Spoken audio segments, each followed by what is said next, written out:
Hey, what do you say the Cubs office decided to show up today as the Chicago Cubs sweep away the Pittsburgh Pirates, drawing to 2 games above 500 for the first time since early May. Does this mean the Cubs are inching closer to a wild card spot? We'll give you the answer. The White Sox continue to make history both on and off the field. Well, what else is new? The Bears' 53-man roster is set. We'll preview the AFC East in the 2024 New York Jets with our guest Antwan Staley. We had a tragedy earlier today from the world of hockey, and we'll preview week 1 of college football. This is for Lakina. Yay! That and a whole lot more is the last Friday Fun edition of Second City Sports for the month of August. Starts right now.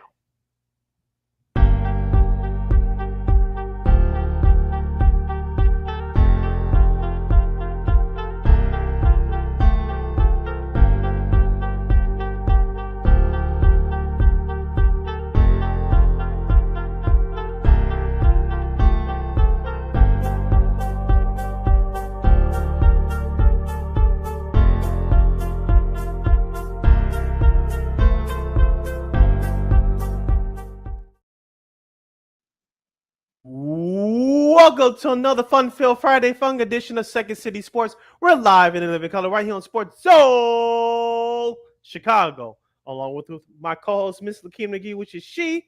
I am Cindy Brown. Hey, that's me. You can follow yours truly on the Twitter, X, and the IG at CK80. Once again, it's CK80. That's SIDKID80. That's SIDKID80. You follow my Ken McGee on the Twitter, X, and IG. Be sure to download that Sports Zone Chicago app wherever you get your apps. Follow Sports Zone Chicago on all social media platforms on Facebook, Twitter, X, Instagram, and YouTube. Please subscribe to our podcast. We are located at War Media Podcast. That's WARR Media, PODCASTS. We are on all podcast platforms, including the iHeartRadio app. And while you're ready, please give War Media a follow at WARR Media on all social media platforms. That's Facebook, Twitter, X, Instagram, and YouTube. And thank you very much in advance for your support. Like, share, subscribe, and tell your friends. We are unapologetically fun, and we have very definite opinions. If you have any definite opinions during our 2-hour extravaganza we call the Sports Talk Radio Show, you can always hit us up at Sports Zone Chicago's Facebook page or at Sports Zone Chicago on YouTube. Type in those questions or comments to the comment section. Lakina will get them up on the screen for you. But you decide to troll and or do something silly, dumb, or stupid, I've given Lakina full powers to give you folks to be able to be a boot. Toodles. But before we begin, we must remind you can catch Sports Zone Chicago live in their living color right now on Roku TV. That's right. So celebrate the squad and get with the program. Sports Zone Chicago is now available on Roku TV. If you already have a Roku television, just tap on that sports folder and download that Sports Zone Chicago app.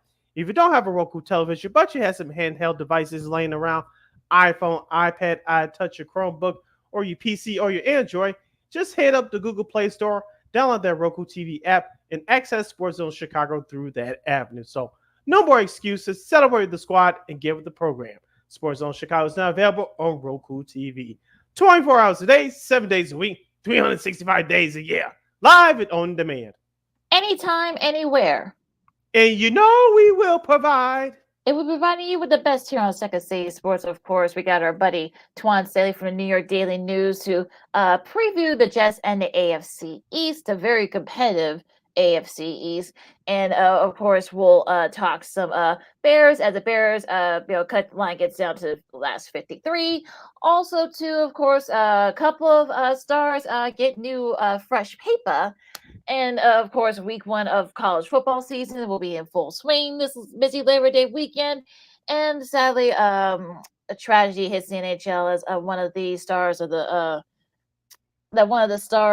league sadly passed away in a very tragic. We'll get to that, all of that. But first, Sid, the Cubs swept the Pirates. Yay! and also too, yeah, they actually scored some runs. Yay! And it's just like one of those days where like this is finally maybe, and not only that, but they finally gained some ground. We'll get to that part of it later on. But they're still 4.5 back in the last wild card spot in the NL with the Braves, and 14-10. That was the rubber match of that series against the Pirates. And Pico Armstrong was like he's starting to kind of get it going here, and I think that's really, if you're a Cubs fan, you gotta be feeling pretty good about Mr. PCA here. Let me get this up really quick. But yeah, he had like a huge series in Pittsburgh, and it's just like one of those days where finally, they're starting to kind of get going. Their offense has been really good. The pitching has been really solid, and look, even the dare I say, the bullpens were pretty good too. So like finally, look, it took a few months, but finally, it seems like everybody is starting to kind of get it going on all cylinders. Hopefully, if you're the men in blue, it's not too late. But it's encouraging to see the Cubs doing what they're doing right now. I believe they scored 41 runs in this series against Pittsburgh. That game you referred to on Wednesday with the 14-10 victory. They were trailing 10-3, and I flipped to that game. I said, I had this thought in my head, and I said, they scored 9 runs the night before. They scored 18 runs on Monday. I said they should have saved some of those runs for today. Regarding Wednesday's game, the reason I said that is because Kyle Hendricks didn't have it on Wednesday. Paul Skeens looked as the kids would say, but he didn't have his best stuff either. But you saw when the Cubs got into that Pirates bullpen, they started to come back. And shout out to Christian Bencourt, who Yes. had a career high 7 RBI. He came over from the Cleveland Guardians, and he's basically saved the day for the Cubs. So as we talked about all year long, the Cubs can get them on, but they just can't get them across home plate on a consistent basis. You saw that in his 3-game sweep against the mediocre Pittsburgh Pirates. No, the starting pitching wasn't as stellar as it has been all year long. But as we said before, when one area is struggling, the other area is going to have to pick up and step up. And that's what this offense, the Cubs, did in this series. Well, Pico Armstrong PC had a great series. He had three plus hit games, multiple 3+ hit games. He scored. I mean, he stole about like 4 or 5 bases during that span. He had 5, like I think 8. Oh no, I think 9 RBIs. No other rookie has done all 3 in a single series. In the modern era, so just a big feat there, and that's not easy too. But I mean, Skeens was okay, but again, they got to him pretty early, and so it's It was just one of those days where like finally, the game, usually the Cubs, lose those kinds of games. So thanks to PCA, thanks to Betancourt. I mean, it was just one of those games you're just like, what the heck's going on here? But I guess like better late than never. I guess if you're a Cubs fan. Excuse me, they did actually, like I said, they did actually gain a game. Well, we'll get to that in a second. They do, face Washington. They continue their road trip out east against Washington starting later today. And there's no reason why they shouldn't win all 3 of these games because it gets a little bit tougher for them after this series. But they can probably gain even more ground. But yeah, I think the Cubs are starting to finally kind of get going on all cylinders. You're listening to Second City Sports on Chicago City. Lakina hanging out here with you as we kick off our Friday Fun edition of the program, our last one for the month of August, talking Cubs baseball right now. You talk about PCA Pico Armstrong. I was one of the few that said that he should be your leadoff hitter, but he wasn't as polished yet like he's playing right now. And I'm not going to sit here and say that he should be your Cubs leadoff hitter for the rest of the season. That's not going to happen. Maybe next year we'll see. But as of right now, like where he's placed in the lineup, and like you said, he's starting to trust himself. He's starting to be consistent and starting to put it all together, and that's what you like to see. Because we all know in the base pass, he's one of the fastest players in baseball, and he can pick it in the outfield a bit. So that's no problem right there. It's just him being consistent offensively. You're starting to see those signs that hopefully continues throughout the rest of the season. Now, you mentioned with the Washington series, you're correct. There should be no reason why the Cubs shouldn't sweep these 3 games. I believe James Antwan will go in this series for the Cubs. I believe Justice Steele will start one of those games. I forgot who the third pitcher is. I think it's Javier Assad. You correct me if I'm wrong. But as far as the pitching matchups are concerned, it's in your favor on paper to win those games. You just got to go out there and still continue with this consistency and do it. Yeah, and I think that's really good. That's really been kind of like the problem with the Cubs is that they're as you always say, and as we people always say, they've been consistently consistent. So I think you got to have that consistency if they're trying to get it going there. And you are right, it is Assad for that last game of that series on Sunday. So, like I said, there's no reason why the Cubs can't win all three and just perhaps, hopefully gain some ground, because like I said, we'll talk about the scheduling later on in the next hour. But for me, I think if you're the Cubs, you want to try to get it going and try to kind of like stay consistent, beat the teams you're supposed to beat, and then hopefully you can gain some ground on the other side. Now, going across town here with the White Sox. Well, they kept it close against the Rangers. Yay! I mean, look, they probably should have won two of these games because it was right there for them to win it. And unfortunately, Corey Seager, his turn to career home run on Wednesday to cap off that doubleheader, that straight doubleheader in the afternoon on Wednesday. But unfortunately, they're the White Sox are still they're at 104 already, and they're right on pace to perhaps maybe break that record for losses by the 1962 Mets. And I'm just God, and let's just say what happened on Tuesday. I'll let Sid explain what happened on Tuesday night is a microcosm of what happened with Monday, but yeah. It's a microcosm of what happened to the White Sox this season. Garrett Crochet was pitching, and before you recording out, there was a rain delay. Go figure. You can't make this stuff up, Lakina. You just can't. You just can't. And number two, I believe it was on Tuesday, Andrew Vaughn had a chance to win the game. The White Sox were trailing 4-3. I believe they had the bases loaded. And then you had second. I think it was first and second. I think the bases. Well, they had a chance. Yeah, they had a chance to win the game. Before that, the bases were low. But then when Vaughn came up, it was like the second and third. First, second. I think it's like one out, and I think they were up. And Mr. Travis Jankowski, who they actually literally just called up, and Vaughn, Jankowski probably played that beautifully. He reached up over the fence. Mm-hmm. He was able to get make the catch, and if you saw Vaughn's face, could be a meme right now. It's a meme because his face was like, "What the?" And like I said, that is a perfect synopsis of the White Sox this season. Yeah, and it's just another string of bad luck going against the White Sox, and of course, you mentioned about that the record of mortal losses in the season with the 62-year Mets. Guess who the White Sox have to play this weekend? The New York Mets. And guess who's going to be there? Yours truly. Now, I know tomorrow night's supposed to be big because of the Frank Thomas bobblehead giveaway. I'm happy for that. But outside of that, I could give less than a damn about this series, to be honest with you. Because we all know what's going to happen on the field, Lakina. We all know what's going to happen on the field. Look, maybe they might win that game. Maybe they might win it. They might, that might inspire them. I'm not holding my breath, but oh God, look, 27 games. Just think of it that way. 27 games. I know this madness is almost over. Yeah. Yeah. Good. It can't end soon enough, I guess. And it's just like the Mets. Okay, I'll be nice. Maybe they win one of these games against the Mets. Maybe I don't know. Maybe they will. Maybe they won't. I don't know. But should be. Continue. Yeah, this White Sox offense is like watching paint dry and pulling teeth, and the bullpen has been terrible all year. So, what else more can I say about the White Sox? I'm trying not to waste precious breath more than I had to, for doing this show, but it's just beyond frustrating at this point. Yeah, I said give Grease Eyes more a chance, but I'm like, he's like I heard somebody say that he's just there to babysit basically for the rest of the season. That's basically all he is at this point. I would not be surprised.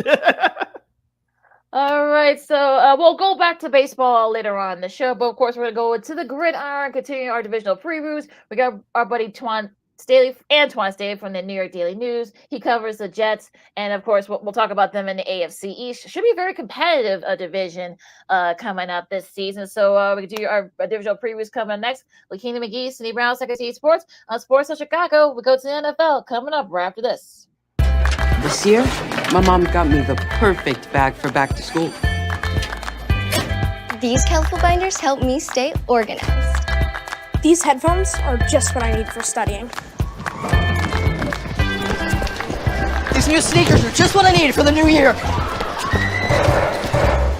This jacket is a real must-have. My parents got me the skateboard I wanted. It's pretty cool.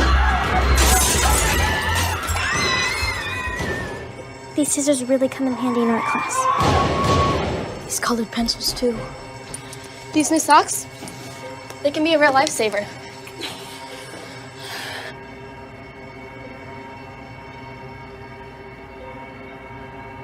I finally got my own phone to stay in touch with my mom.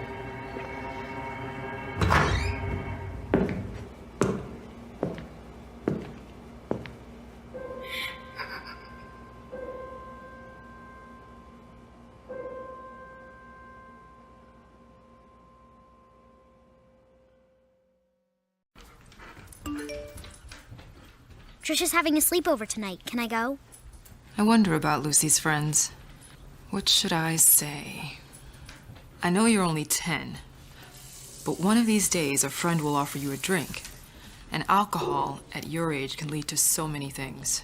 None of them good. So can I go to the sleepover? Lucy, I want you to promise me I something. finished my homework. Bigger promise. If there's any drinking, I want you to say, "No thanks, not my thing." Mom. I promise you. Your real friends won't care. Deal? Sure. Really? I promise, Mom. They really do hear you. Did you pack your toothbrush? For tips on how to start the talk, visit underagedrinking.samhsa.gov. A public service message from the Substance Abuse and Mental Health Services Administration.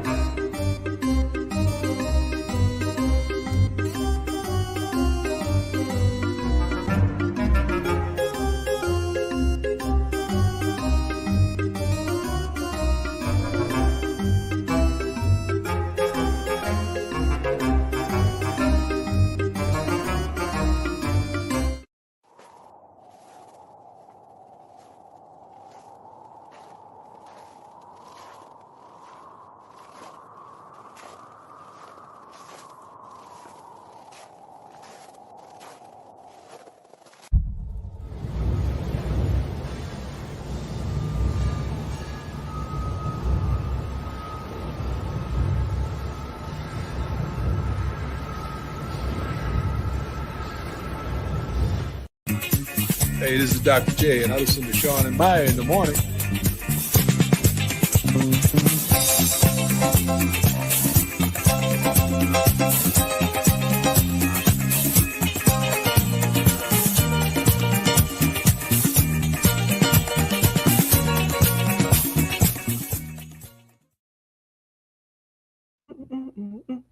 Welcome back to Second City Sports on the hashtag Friday Fun Edition. We're live in the living color right here on Sports Zone Chicago. I'm Sid, that's Lakina. You can follow yours surely on the Twitter, X, and the IG at CK80. Once again, it's CK80. That's SIDKID80. That's SIDKID80. Can you follow him at Keely McGee on the Twitter, X at Keely McGee, and the IG? We have 85 minutes left for this extravaganza. We call it a Sports Talk Radio Show. If you have any questions or comments for us as we preview the 2024 New York Jets in the AFC East division, you can hit us up at Sports Zone Chicago's Facebook page or at Sports Zone Chicago on YouTube. Type in those questions or comments in the comments section. Lakina will get them up on the screen for you. Okay, Sid. Like I said, he's been this next guest has been one of my buddies for a long time. He was one of the first guests that came on the show when I first started doing this many years ago. We're both only 25, by the way. You read his work. He covers the Jets for New York Daily News. We're always great talking ball with him. So he's the one, the cool Mr. Twan Staley. Twan, how are you? Hey, how y'all doing? We're doing good. How about you? I can't complain. Just getting ready for football season and everything. So, yeah, it's definitely busy over here. Very, very busy, I'm sure. So let's get right to it because the Jets now, of course, the big question is Aaron Rodgers, of course, with the Achilles injuries and injury and whatnot. So have you seen him practice? If you have, how does he look? And will he be ready to go when they play San Francisco in a couple of weeks on Monday night? Yeah, I mean, I saw him throughout the course of training camp every day. So yeah, I mean, I think he's gaining more confidence as time went on, and yeah, I mean, it looked like he had no effects from the Achilles injury. I mean, he had no restrictions throughout the course of training camp. Was I think kind of saw towards the latter part of training camp, he was moving really well. Obviously, he's throwing the ball exceptional. I mean, that's just kind of how Aaron is. I mean, I think he'll always probably be able to throw the ball with until he's about 60, 70 years old. But it's just a matter of just him moving around the pocket, just being, lateral baby to evade defenders. And I think we kind of saw that throughout some of the joint practices that they had against Carolina and then the Giants. Let's talk about some of the targets that Aaron Rodgers is going to be throwing to this year, i.e. the wide receivers. Of course, Garrett Wilson is primed to have a breakout year. Hopefully he'll have over 100 catches. Mike Williams, you guys brought in from the Los Angeles Chargers. But who's going to be that third guy to catch balls from Mr. Rodgers? Xavier Gibson, Alan Lazar, who's going to be that third guy? Well, we'll see. I mean, I think him, Alan Lazar, and Aaron have a chemistry with each other dating back to when they were in Green Bay. So, I mean, that's probably the thought process that he probably will be the third wide receiver there. I think, but he's coming off a really subpar year where I think he had like 22 catches for 311 yards, 1 touchdown last year, and was also inactive for a few games too as well. And then you got Malachi Corley, who they drafted out of Western Kentucky, very raw. I don't know how many games he'll play, at least initially, but still has a lot to work on as far as his route running and just getting integrated with the offense too as well. Xavier Gibson is a guy they do really like there, but they kind of used him more on the special teams there. I imagine they will integrate him in the offense a little bit, but I guess if you had to pick, it's definitely be Alan Lazar. But I wouldn't be surprised, depending on if they're in the race throughout the course of before the trading deadline, that they might make a move there just to add a wide receiver. Now they beefed up that offensive line, and that was really one of the big issues last season for the Jets. How do you think that O line's gonna fare keeping Aaron Rodgers upright? Well, assuming that they stay healthy, but that's a big thing too. I think it's much improved there. I mean, you get Tyron Smith there coming over from Dallas. I think he's a future Hall of Famer. But the biggest problem with him is lack of availability throughout the course of his career. I mean, he played 13 games last year, which is good, but the year before that, he ended up missing 4. He has not played an entire season since 2015. So that's something to also keep in mind. I think that's part of the reason why they end up drafting Olo Fashanu from Penn State there, in addition to being, the Jets left tackle for the future. Also end up picking up John Simpson for the Ravens, and also Morgan Moses in the trade with the Ravens. But I definitely think, and also getting Elijah Vera Tucker back healthy. I think you got Joe Tippin there, the young guy, second-year player out of Wisconsin.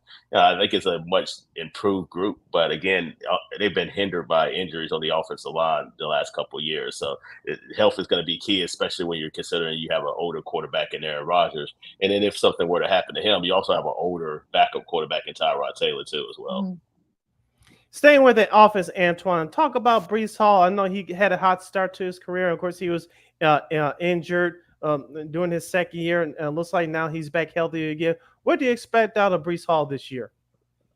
Well, he tore his ACL his first year. He came back healthy last year, which had I really think a really good year considering the fact that, he was hit a bit on a pitch count last year. They ended up bringing in Dalvin Cook, which didn't work out at all for a lot of different reasons there. But yeah, I think Breece is really an all-purpose back. I mean, not only can he run the ball effectively between the tackles and gain yardage that way, but he also elite pass catcher out the backfield. And then you talk about a third option. He might be the second or third option on the Jets, as far as in terms of receiver there, especially when Mike Williams is not 100%. He won't be 100% probably for a little while coming off that ACL injury that he had last year. So I think Breece Hall is probably the number 2 pass catching option. I think he'll be a safety valve for Aaron out the backfield. I think they'll kind of use him the way San Francisco uses Christian McCaffrey. And I think he's poised to have a really tremendous year. Could have last year had over 1,500 all-purpose yards. He could probably have like 16 to 17 this year.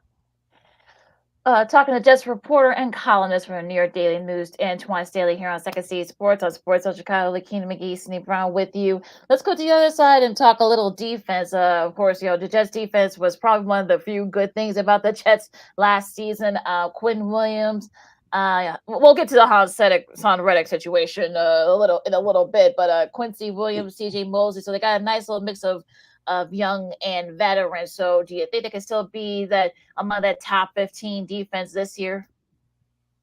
Top 15, yeah, I think they could be a top. I think that would be a top 15 defense for sure. I mean, just kind of everybody that they have coming back. You kind of alluded to it there. Also, the secondary with Sauce Gardner, DJ Reed, I think is underrated, and Michael Carter II is one of the best slot corners in football. I think it's a couple big questions there. I think one, kind of, I guess, foreshadowing the Reddick, question, I'm sure.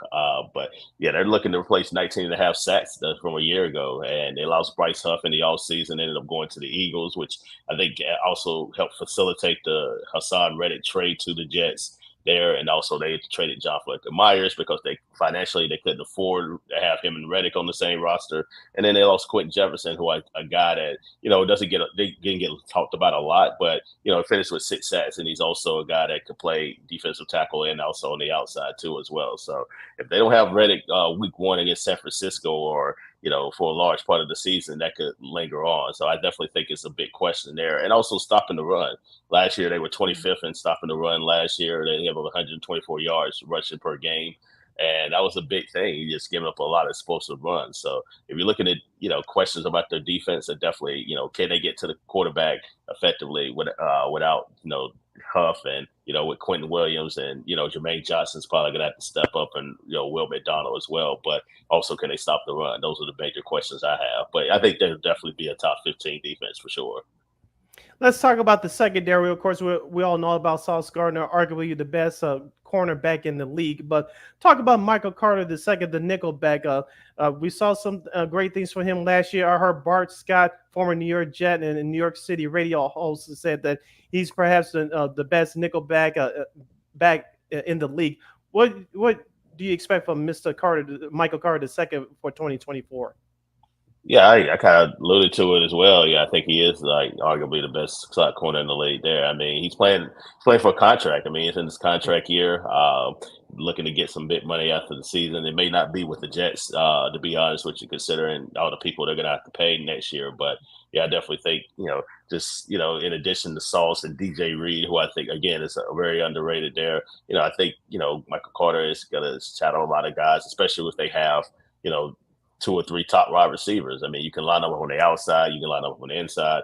I think Carter is versatile in that way where, he can shadow just about any kind of wide receiver in the league. So, yeah, I definitely expect another big year for him so long as he stays healthy.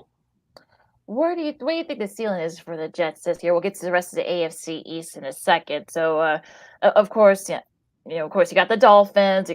Both Tua and Coach McDaniel just got fresh paper. You got the Bills. They've had to basically get rid of most of their top playmakers and their top guys. And also got the Patriots. That could be a wild card too. Of course, you got Gerard Mayo. So where do you think the Jets measure up in that? Could be a very wide open AFC East. Ceiling, yeah, I think they could win the East. I'm not picking them to win the East, but I think they could. I like Buffalo. I still like Buffalo. A lot of people are asleep. We did the same thing with Buffalo last year, and guess what? I know Stephon Diggs isn't there this year, but, to be honest with you, and I wrote an article about the Bills, they really didn't rely on him late on in the season. They ran the ball well. They used their tight ends and, got other people involved, and they have a great offensive line. And so long, until otherwise, they have the best coach in the division, and Sean McDermott, they got the best quarterback in the division, and Josh Allen. So until proven otherwise, the division still runs through them. Now, I think the Dolphins are very intriguing. I thought about picking them. They had a 3-game lead in the division last year. They pretty much choked it away. They did choke it away at the end, losing to Buffalo. It wouldn't surprise me if they were to win the division either, just simply because, Tua and, Mike McDaniel, that combination has been pretty, lethal on the offensive side of the ball. They have some questions defensively, replacing a few guys like Christian Wilkins, Andrew Van Ginkel, and they have a new defensive coordinator, Anthony Weaver. The Patriots, yeah, they kind of rebuilding right now. I don't expect much from them, although I think they might be a little bit better than what people may think. Maybe, 6 wins potentially.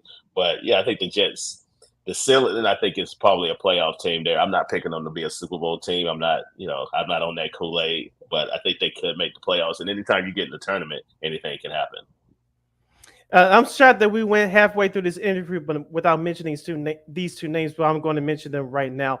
Head coach Robert Saleh of the Jets, and of course GM Joe Douglas. How much pressure are on those two gentlemen to to get the Jets to the playoffs this year? Because you know as well as I do, Antwan, if the Jets don't make it to the playoffs, both of them could be receiving their pink slips. How much pressure is on them right now from ownership to get the Jets back to the playoffs? Well, their owner put them on notice late last year after the season was over, just saying they really didn't have a plan in place after Aaron got hurt. So, and the Jets haven't made the playoffs since 2010, which is the longest tie for the longest drought in North American sports with the Buffalo Sabres in the NHL. So, needless to say, they have to make the playoffs. Salah's been there for 4 years. He kind of mulliganed last year because Aaron got hurt. Otherwise, he might have, potentially lost his job then, because there's not too many coaches that can say they've survived 3 losing seasons.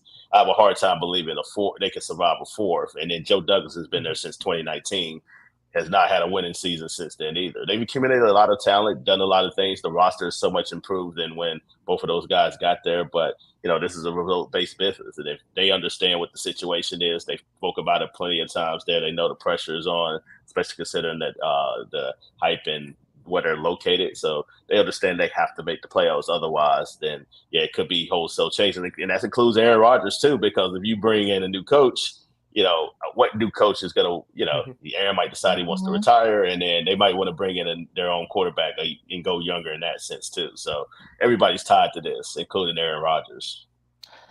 All right, so let's talk about the Hassan Reddick situation. Of course, you talked about they got him, just got him in a trade. Now, I guess is it he wants more money or he wants more guaranteed money? So tell folks what the situation is, and is there any updates to it? Well, I'll do it in a short version because there's a lot to dissect. So, as quick as I can. So, basically the Jets, offered him an extension before the trade was made. He declined it, and then they traded for him anyway, thinking and get faith that he would he would show up and they could possibly work something out once he got in the building. He's only been in the building one time to take his physical and then to have the introductory press conference via Zoom. Since then, he's not been at the Jets facility at all, missed mandatory minicamp, OTAs, got fined for that. For mandatory minicamp, missed out on $250,000 workout bonus, and then did not show up for training camp, which started on July 23rd. So ever since then, it's been fined over $50,000 each day, and then the fines continue to rack up because he missed preseason games and all this other stuff too. We probably don't have time to get into, but the fact of the matter is, it's no update at all. The Jets don't know when he's coming back in the building or if at all. But he has to come back to the Jets, report to the Jets by week 10, or otherwise, they can withhold his rights, and he wouldn't be a free agent after next year. So that's something to keep in mind with this situation.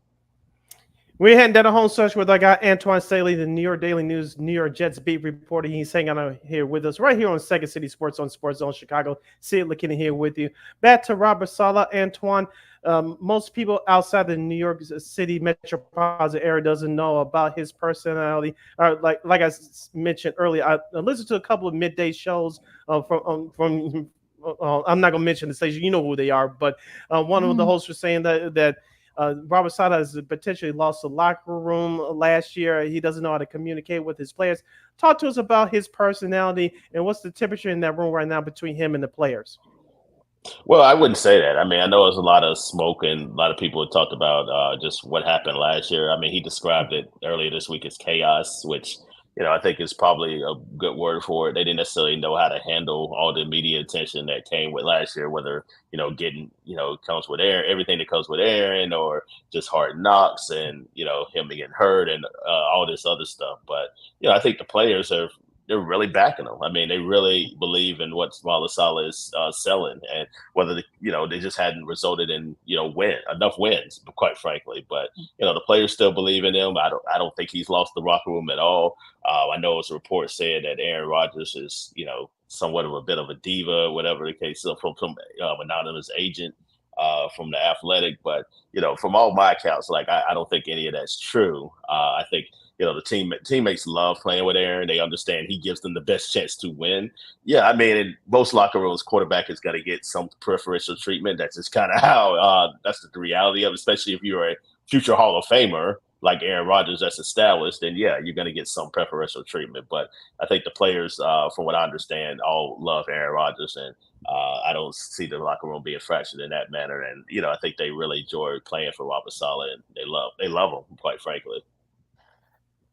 Back to the defense for a second. Of course, we know Sauce Gardner is probably one of the top corners in the league. He got into a little bit of trouble when they did the joint practices with the Giants, basically saying that got caught a little bit, saying that maybe whether or not Daniel Jones is a good quarterback or whatnot. So I don't know if you were there or not, but tell us a little bit about how that weirdness started, and how about it was. We know Sauce is very tries to be like a little even keel, but what do you think about that whole mess that went on there? Well, he didn't get in trouble, but people just screwed it a certain way. He didn't say anything negative. He just said he thought Daniel Jones was a good quarterback. Now he paused and he thought about it. Like, he probably wanted to say something else, but of course it was kind of awkward type of pregnant pause. But yeah, I mean, he said he was a good quarterback. It's just kind of how it all came out when he paused and thought about it. And he probably wanted to say something else, but he didn't. So we just people just took it, whatever way that they wanted to. But that's kind of how it all went down. He was asked the question, and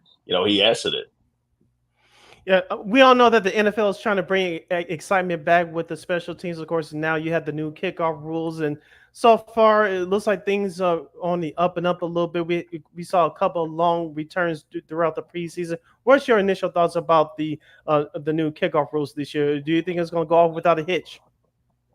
Well, I won't say it won't go off without a hitch, but I think it's good to have anytime you have a kickoff returns there. I remember growing up just watching football, and then you had kick returners like Eric Metcalf or Brian Mitchell, and they brought a different type of excitement to the game. And I definitely think with now that it's a lot about safety and trying to just preserve players' health, and we kind of gotten away from that. But I think it's now this new kickoff rule is the way to preserve, also having safety measures, but also bringing it back to, the essence of football and having that return being a big part of the game. So I'm all for it. It's only for a 1-year trial, and then we'll see how it goes there. And I don't think it's any harm to seeing how it might go in 2024, and then, decided if, it's something you want to keep in the game, moving forward after the season. Now, to add to that, the chain gang is back. I guess they try to do some type of weird, like, technological thing with like a magnetic, I guess, like first down marker. It didn't work, so now they're bringing back the chain gang guys, at least for this season. What do you think about that? And would you like the idea of perhaps maybe upgrading how first downs are measured and those types of things?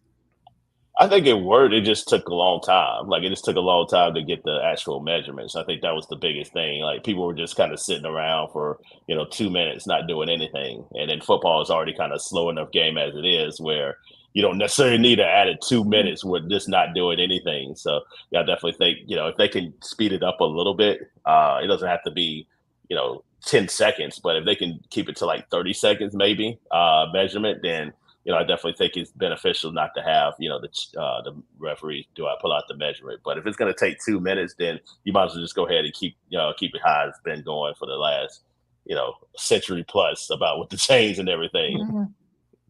All right, last question from me, Antwan, and thank you for taking the time out of your schedule to join us. We'll ask all of our guests to preview their teams and the divisions that they cover about the Kansas City Chiefs, and we'll write it in pencil, by the way, to protect you. Kansas City Chiefs are going for a three-peat this year. Of course, they're the number one team to get by in the AFC in the whole league. As of right now, as of August 30th, 2024, if you have money to bet, would you take the Chiefs to win their third straight, or would you take the field? I take the field because it's going to be hard to three-peat, especially with all the noise and stuff surrounding them, and the tumultuous all season that they had. I mean, they got Patrick Mahomes, so they're always going to have an opportunity to be there because he's the best player in football. I mean, I don't think it's any question right now. But yeah, I would definitely take the field there. It's hard to three-peat, win it 3 years in a row. I mean, you saw with the Georgia Bulldogs in college football, they tried to do it last year and wasn't able to do it. I think the Chiefs will be there in the end, but yeah, we came out of our predictions there. I picked the Bengals and the 49ers to make the Super Bowl, so we'll see how that kind of translates there. But yeah, it's hard to go up against Mahomes, but I think history just tells you that it's probably not going to happen. So I think the smart bet would be to take the field. last question for me. I know you know, again, same thing. We're gonna write it in pencil so you can change your mind and deny it if you want. How many wins for the Jets, and can they win the AFC East? I already wrote my prediction, so I'm already on record doing it. So I had them at 9, but I don't think they're winning the division. I told you I picked the Bills. I picked the Bills to win the division. I picked the Dolphins to finish second, and have the Jets third. So I mean, can they win the division? Yeah, sure. I mean, if they can stay healthy and all things go right, but in football, especially considering the Jets' luck in the last few years, things probably won't go completely correct and go right throughout the course of the season. So it'd be interesting to see if the coaching staff can navigate that. But yeah, I picked them with 9 wins. They could sneak into the playoffs, but I don't think they're going to. I have them just barely missing out in the postseason. All right. I know you're a big Red Sox fan. Do you think they can make a go at it, perhaps in one of those AL wildcard spots?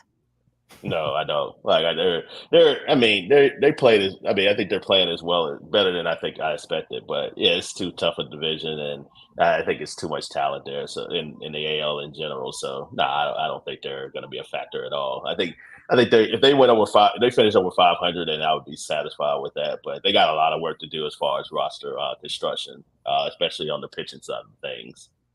Yeah, we saw what the Toronto Blue Jays did to him this past week, and I'm with you. Like I said, Boston's been a nice surprise, but Toronto's owned them in Fenway over the last few years or so, and this week was no different. So we'll see what happens with the Boston Red Sox between now and the end of the regular season. They play my White Sox in a couple of weeks, Antwan, so you'll get 3 easy victories right there. So don't worry about that. Hey, you never know. You never know. It's crazy. Like sports are crazy. I mean, they can lose 2 out of 3, so you never know. I don't. Have you seen the White Sox, Twan? Yeah, I have actually. I know how bad, but it's sports, man. Like anything can happen. Anything can happen in a 3-game series. Fair enough. So, so this has been so much fun as always, Twan. Thank you so much. Where people can find all your great work for New York Daily News and all that other good stuff. Just my name, Antwan Staley. On all social media platforms. Also find my work at NYDailyNews.com. All right. Twan, so much fun. We're definitely gonna have you back on again, and we'll see. Look, maybe they just might surprise you. Maybe they might win a couple extra games. Look, like you said yourself, sports are crazy, especially in the NFL. There's always that one team that makes a surprise run at it. So, well, I don't think anybody. I think everybody's expecting the Jets to make. I don't think it'd be a surprise if they make the playoffs. I'm just saying, like, I'm not picking them. Like, I think a lot of people are, but I'm not. I'm not among them. Like, they're gonna have to prove it to me. Okay, gotcha. Okay. I think the one big surprise is, call me crazy, but I think the one big surprise is if Aaron Rodgers stays healthy throughout the year, he throws for close to 40 touchdowns and wins league MVP. I think that'll be a surprise. Well, I think if he stays healthy, I don't think that will be a surprise. But yeah, I don't think they necessarily need him to win the play like the 2020-21 Aaron Rodgers again to have success. But yeah, I think at his age, then yeah, I mean. Yeah, I think if he won the MVP, I think that would be a little bit of a surprise. Everyone has to stay healthy too. I think that's really the big, from Rodgers to Williams to some of the other key guys. That's going to be the key for the Jets, and they like I said, they might surprise you, Twan. Who knows? Yeah, we'll see. We'll see how it goes down. All right, Twan, thank you so much. This has been so much fun. I know you're super busy, so we'll definitely have you back on and enjoy the season. All right, y'all take it easy. Oh, you too. All right, that was Twan Staley from the New York Daily News, the Jets reporter and columnist. We got another minute, Sid. So I think the Jets might be one of those interesting teams. I think the AFC East is going to be interesting. I see, Twan saying that, the Bills probably still win it, even though they had to let go of some key guys. That division is really going to be kind of interesting. What do you think? I think it's going to be wide open. I know we'll give you our predictions next week when we come back to do our shows right after Labor Day. But here's the thing. The Buffalo Bills, they have a new wide receiver in Keon Coleman, second rounded out of Florida State. I think he's going to have a breakout year. He basically replaces Stephon Diggs. With the Miami Dolphins, I know Tua Tagovailoa just got fresh paper, so he doesn't have that pressure anymore. I'm just worried about their defense. You saw it leveled off going down last year, and you saw a collapse in that cold weather game against Kansas City in KC last year. Of course, we know about the Patriots restarting Jerome Mayo, taking over Bill Belichick, or Bill Belichick, as I call him on this show. The Drake May era is going to have to wait for the next several weeks. And we talked about the New York Jets.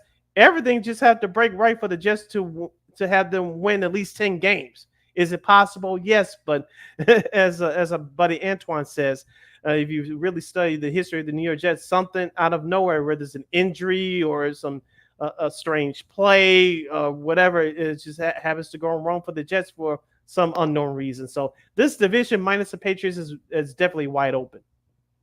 Should be fun, like you said. We're definitely gonna remember we're not gonna be on Monday, so we're definitely gonna be back on next week to do our division and our predictions, which of course you guys put in the paper. So but we'll explain that after the break. So we're gonna take a really quick break here. We'll talk some more NFL as a star wide receiver got even more fresh paper. We'll talk about that too. Also a coach as well. Also we'll talk about the rest of the MLB as some of the divisions, especially a couple division series, probably hoping to put a little bit of distance between for the leaders there as well. And also too some college football and a whole lot more. Lakeem McGee, City Brown, Second City Sports, Sports of Chicago. More fun coming up, hour 2 after this. No, I don't know though. I'm scared. I mean, you're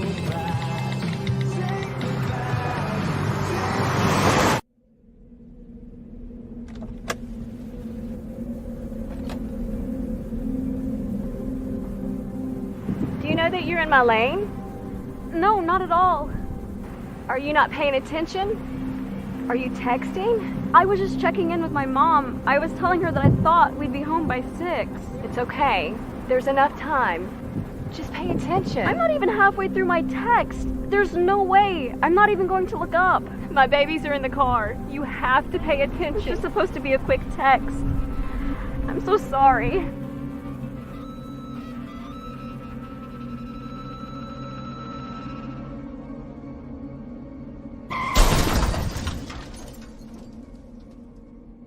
Hi, I'm Tom Brady, the director of DODEA. September is National Suicide Prevention and Awareness Month.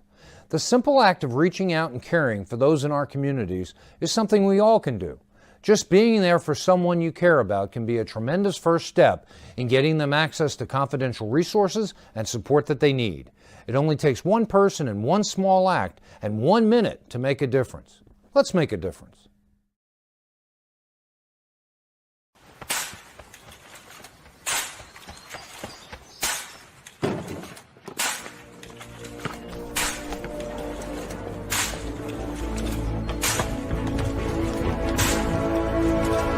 Move it!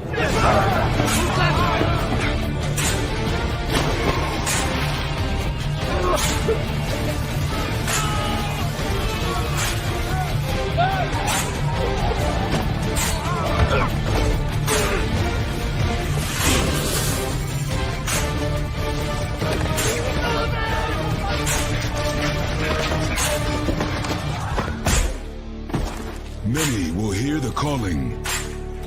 Few will earn the title. United States Marine. The few, the proud, the Marines.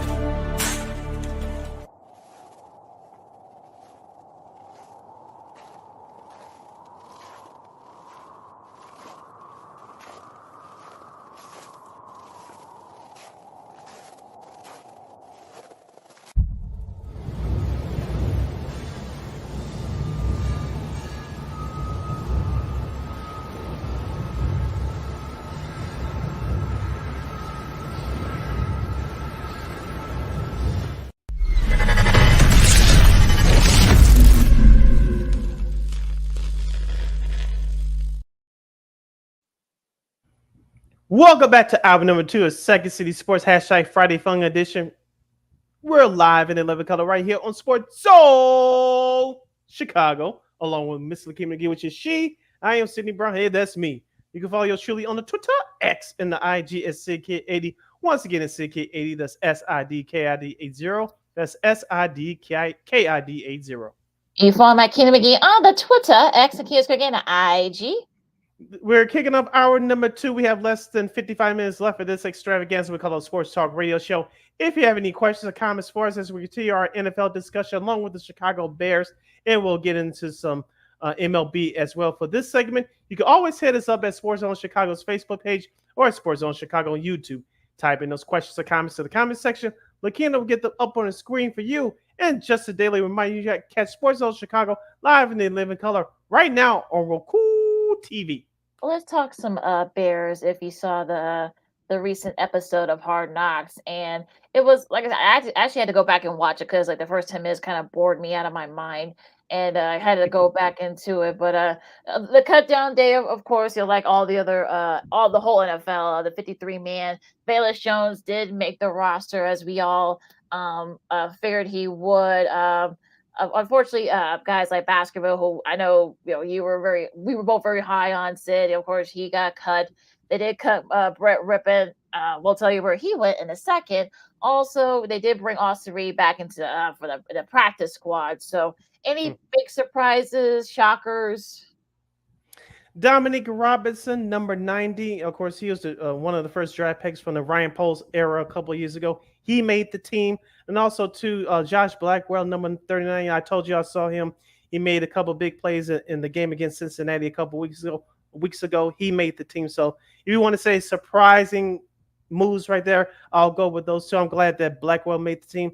Dominic Robinson, I thought that he wasn't going to make the team, but he made the team. So congratulations to both of those gentlemen. Now, you mentioned with the quarterback room situation, we thought that maybe there was a slight high chance of the Bears carrying 3 quarterbacks, but most teams don't do that now. So Brett Rippon, I know you'll give the update where he's at now, but Austin Reed, if you've been following Hard Knocks, he's been a great story. And shout out to both his mom and dad, before supporting him in the stands throughout the whole process. And you could tell by Austin Reed's personality that he believes in himself. He trusts his abilities, and he doesn't get too high, he doesn't get too low. So I'm glad for the young man. He's, like you mentioned, he's going to be on the practice squad for this year.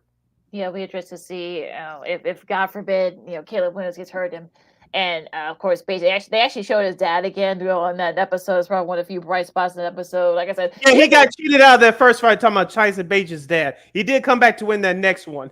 Yeah, he did. He did. Got his revenge, and got his lick back, as the kids would say. Yeah, also get that guy his own show. I mean, come on. Yeah, he's got the personality. He's perfect for it. But anyway, yeah. I mean, I think Reed might be someone who will. I mean, we'll see. I mean, if he is needed, for anything. But yeah, that's gonna be interesting to see what happens with that. And I'm glad he is on the practice squad. So yeah, he has a great story, has a great background, and his parents seem really nice. So good for him for at least getting that spot in that sense. Now, unfortunately, the bright spot. Unfortunately, there's a bad spot to this. Ian Wheeler, unfortunately, got the news that he tore his ACL, and if you guys saw, there was a clip of it. I think the NFL main page has on there. I'm sure you guys can catch it on their other pages. But it was so hard because he's worked really hard, and unfortunately, of course, he tore his ACL in that last preseason against the Chiefs, and you saw him sobbing with his mom, and it's just one of the tougher parts about the NFL is that either you get cut or you get injured, and then you find out you're going to miss the season. It's just isn't. Just one of the pitfalls of all this, unfortunately. Yeah, that's the ugly side of the business, as you mentioned. The ugly side of the NFL. You're trying to make a roster, and something like this unfortunately happens. But you can talk to all the players and current players and former players. They'll tell you they'll do it again, even with the risk that this game has to offer. Now, a couple of things that I took away from that moment, Lakina, you mentioned about his mom being by his side and saying that this is all part of God's plan. I don't doubt that young man or the rest of their family with their faith and with their belief that he is going to make it back. I know he came from Howard University. We all know that HBCUs, football players from HBCUs hasn't had that much impact in the NFL until recently. So hopefully that's going to be on back on the right track, because remember, when we were growing up, you saw HBCU players make impact in the league. You talk about Jake Reed of the Minnesota Vikings. Yes. The late great Steve Air McNair from the Baltimore Ravens the last couple of years of his career. So hopefully, more players from HBCU start getting a fair look in with these NFL rosters. So we'll see about that aspect. But back to Wheeler, the last part that I'll say about that episode, that the Bears GM Ryan Poles decided to keep him on the roster, which was good because he got injured on their dime. Let's be honest here, but he was reaching them from a personal standpoint. He said, I know what you're going through right now as far as the mental, but we're going to keep you on IR. You're still part of the team. We're going to let you rehab. But if you need anything, my phone's always on. If you want to come talk, let it out.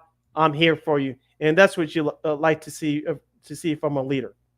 And also, too, I think he comes from an interesting perspective because that's how his career ended, unfortunately, as an lineman. Mhm. He tore his ACL, and so he knows what Ian's going through. And I think also, to the medical stuff, I mean, he'll have his medical stuff covered. He can be able to rehab and whatnot after he has the surgery. I think he's going to have, I think, like in a couple of weeks. So, that part of it, I think, is good. It's good to see your kind of the human side of all this, because going into the rest of the NFL, if you saw the Titans, they, when they, announced their like bottom, not bottom tier, but like the guys that were just trying to make that roster. You saw the moment between GM Rand Carthen and head coach Brian Callahan, and you saw those moments, and that's unfortunately what we saw with Mr. Wheeler.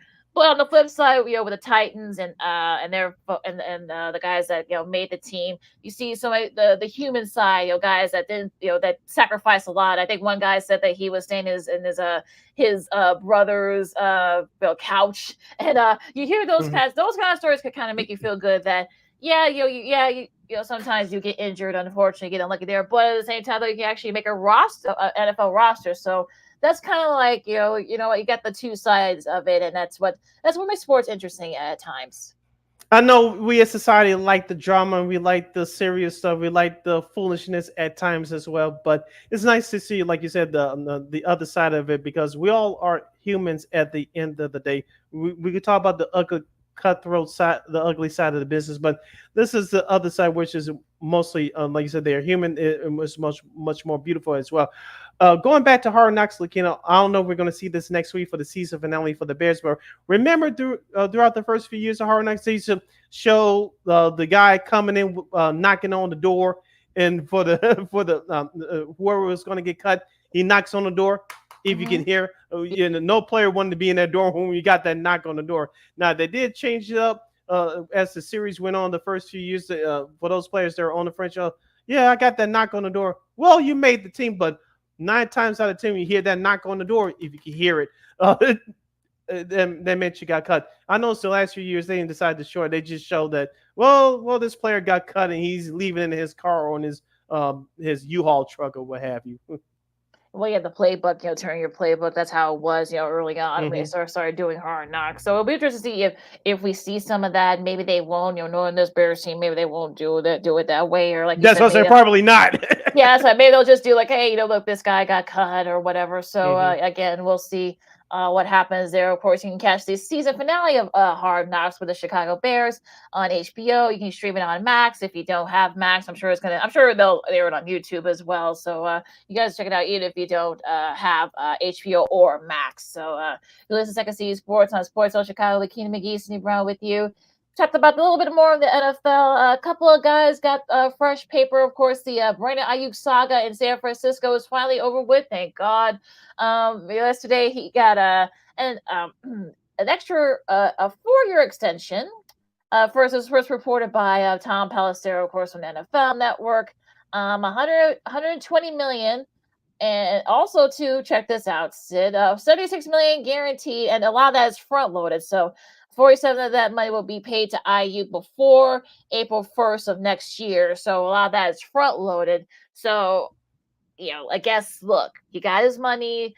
The 49ers get one of their top receivers back and all as well. Now, some people are saying that, maybe Trent Williams. I know Kyle Long, who does stuff for CBS Sports Network. I know he posted a GIF of Ryan Poles, on the phone. And I don't know how that started, but I know some people say, well, they can't keep Trent Williams. Now, people need to remember that the problem with Trent Williams is that he didn't get a lot of that guaranteed money. So in his case, you got to think that maybe they'll add like another year to it, perhaps maybe get some of that money front loaded. We work the current contract. He's still got a couple of years left there, so maybe they'll do that. But yeah, what do you think about this whole situation in San Francisco, Sid? Well, at least one part of it is over. You mentioned with Brandon Ayuk getting his new deal now that Brock Purdy will have one of his main targets to throw to for this upcoming season. I told you I had Ayuk as Super Bowl MVP last year. Kyle Shanahan forgot about him. If he would have thrown to him a couple of times, they probably would have won the game. But I digress from last year. But as far as this year is concerned, it adds another weapon to the offense with Deebo Samuel. Don't forget about tight end George Kittle. And of course, you had Christian McCaffrey, perhaps the best running back in football as well. So Brock Purdy, who's also looking for fresh paper around this time next year, he's going to have some weapons to work with. Now, Trent Williams, as you mentioned, Lakina, hopefully he can get as most of the guaranteed money as he can, but that's going to be a little bit tough because he's one of the best offensive linemen in the league, especially against the run. We all know how well that the San Francisco 49ers run the ball. And for a group, like for any group, but for a group, especially like your offensive line, first of all, you got to stay healthy. And number two, it takes time to gel and form that camaraderie and know each other's tendencies and know the scheme. So whenever Trent Williams gets back, hopefully it's soon, it's still going to take the 49ers time to get everybody on page because people think, well, he's in shape. Well, he's in regular shape better than you and I, but it takes playing football to get in football shape. Yeah, I think that's going to be the number one question for both Ayuk and hopefully maybe the Mr. Williams as well. So I'm sure they'll be doing a lot of practicing in this next few days to kind of like after the holiday. I'm sure to kind of get things going and stuff. So that'll be interesting to see what happens there in the Bay Area. Now, another person that got extra paper is Dolphins head coach Mike McDaniel. He got a couple years added on to his deal. His deal is up in 20. He's been extended to 2028. And I got a little bit of fresh paper as well, Mr. McDaniel. Do you think this is deserving? And what does this mean for the Dolphins? I think it was well deserved. Of course, he got the Dolphins to the playoffs for the last 2 years. Of course, their seasons didn't end nicely, but I think the Dolphins are on the up and up, at least offensively. Of course, we talked about with Antwan Staley and our guest from last hour that Tua Tagovailoa is locked up long term. Of course, you have Tyreek Hill. If he wasn't for his injury last year, he probably would have been your NFL MVP. You have a dynamic weapon hit there. Of course, their running game with Raheem Mostert and David A-Chain is you saw what they did last year as a tandem. Their defense had a little bit of a change. Of course, Xavier Howard's no longer there due to salary cap restrictions. So I'm really worried about that Dolphins secondary and a little bit of their linebacking core a bit. Of course, their defense did step up at least the early part of last year before it went to tank in December. So I think the Dolphins are on up and up, but they still got to get past Buffalo, which they could. And maybe the Jets depends on how long Aaron Rodgers stay healthy. But I think the Dolphins on the off and up just are worried about their defenses, but especially their secondary. Yeah, it's going to be interesting, like you said, Sid. And I mean, obviously, let's see with the AFC East. I mean, the East is going to be a very interesting division, like we talked about with our buddy Twan earlier. So, should be fun. And he's very, very deserving of new contracts. So, that's going to be interesting to see what happens with the Dolphins this year. Now, Dak Prescott on the flip side for the Cowboys, no new deal, no new talks. I guess we won't be talking about any kind of Dak contract till after the season. If that's the case, if you let Dak Prescott out into the open market, Jerry Jones, you may regret it because Dak Prescott was one of the top quarterbacks in the league last year. He was second in MVP voting, and he wasn't the problem why the Dallas Cowboys didn't advance in last year's playoffs. It was actually their defense. So I know with the franchise type quarterback comes with a hefty price tag. And as we said before, Lakina, we'll say it again, time and time again with these teams, even though the salary cap keeps going up, the price for your top quarterback, followed by your top defensive player and your top wide receiver, it keeps going up, and you cannot keep everybody. So I think I said this before, and I'll say it again. Since CeeDee Lamb got fresh paper, I think it's going to come down between Dak Prescott and possibly trading Micah Parsons, who disappeared in last year's playoffs, by the way. If I had to decide, could it be possible that both of them will be not on the Cowboys roster next year? Sure, but if you had to choose, I think you would try to trade Micah Parsons. I think that's going to be the number one question. I know Jerry Jones doesn't want to think about that right now, but I think we'll have to see what happens there. Now, of course, I want to pay off that tease. Brett Ribbon ends up staying in the division and goes to Minnesota, and of course, he's going to be under Sam Darnold, and of course, they released Jared Hall. So I think he was one of the first guys that Brad McConnell drafted from there, and it's gonna be interesting to see, Brett Rippon, especially if they end up playing the Bears later on this season, get his revenge, I guess. But I think that's a nice place for him. He gets to get a chance, and maybe he might have a chance to throw to Justin Jefferson, the rest of that group. So it should be interesting. Yeah, we know Minnesota's trying to patch up their roster offensively right now. Of course, J.J. McCarthy, who's their future, he got injured in the preseason, so he's going to miss his entire rookie season. Sam Darnold's a veteran; he's going to hold it down. Of course, you have Aaron Jones, the former Green Bay Packer, now your starter as far as the running backs is concerned. Of course, we talk about Justin Jefferson getting paid this offseason. He's the number one wide receiver, in my opinion, in the league next to CeeDee Lamb. Of course, you have Jordan Addison on the flip side, who had a good year last year. Hopefully, he can stay out of trouble. What he did a couple weeks ago. We'll leave that alone. As Lakina said, Google's your friend. But outside of that, they have some nice weapons on offense. It's just that their quarterback position is going to be a challenge all year long. Like I said, their defense didn't play bad last year either with the defensive coordinator Brian Flores. So we'll see if Minnesota can piece it all together. But it's going to be some growing pains with them this year. Definitely, and it'll be interesting to see. Like I said, I don't think the Vikes are going to be bad, but they're not going to be as good as they were last year. So they might take a couple of steps back. So it'll be interesting to see what they do. They could give some teams some fits, maybe even some of their own division, NFC North division foes. So going to be very interesting there. It's just like a see Sports on Chicago. Lakina McGee, Steve Brown with you. Going back to baseball again, we're just going to keep it on the top level. The Yankees got a nice showing this week as they took care of business. They did win 2 out of 3 against the Nationals. They did finish up their series against the Rockies, win 2 out of 3, at home. Then they won 2 out of 3 against the Nats. And I mean, unfortunately, look, it'd be nice if we could get a sweep would have been nice against the Nationals. But again, you're a game and a half up on Baltimore, so. Aaron Judge and Juan Soto and Stan, they're all doing very well, hitting the ball very well for them. And also, too, the pitch has been very good as well. Yeah, the Yankees also they have everything on all cylinders right now. They're taking care of the teams, as you mentioned, they're supposed to beat on their schedule. I want to talk about the flip side, Lakina, and the Baltimore Orioles. They're barely 500 since the All-Star break. I know they picked up your guy, Eloy Jimenez from the White Sox. He's actually been doing okay, but yeah. We talked about this starting pitching being a surprise in the first part of the season, but the players that got back at the trade deadline, Zach Eflin from the Tampa Bay Rays, he's on the IL. A couple of their bullpen guys are on the IL as well. Their starting pitching has really taken a nosedive. You know about the talent on their offense. I'm talking about Baltimore, but it's only so long you could do that. Somebody's going to have to step in and step up. I'm placing that pressure on Corbin Burns. I know he's looking for fresh paper too, as he hit the free agency market this offseason. So someone's got to step in that starting rotation for Baltimore, because we talk about that offense, which is up there with anybody with Philadelphia and the Dodgers in Major League Baseball. But someone in the starting pitching is going to have to step it up for the men in black and orange. Yeah, tough series loss for them against the Dodgers this weekend. Mm-hmm. Yeah, that was a series they really needed. So that was a tough series loss. Hopefully they can get it going again. They play the Rockies starting tonight, so hopefully they can get it going. The schedule is a little bit lighter for them, so hopefully they can take advantage of that. But tough last few weeks for the Orioles.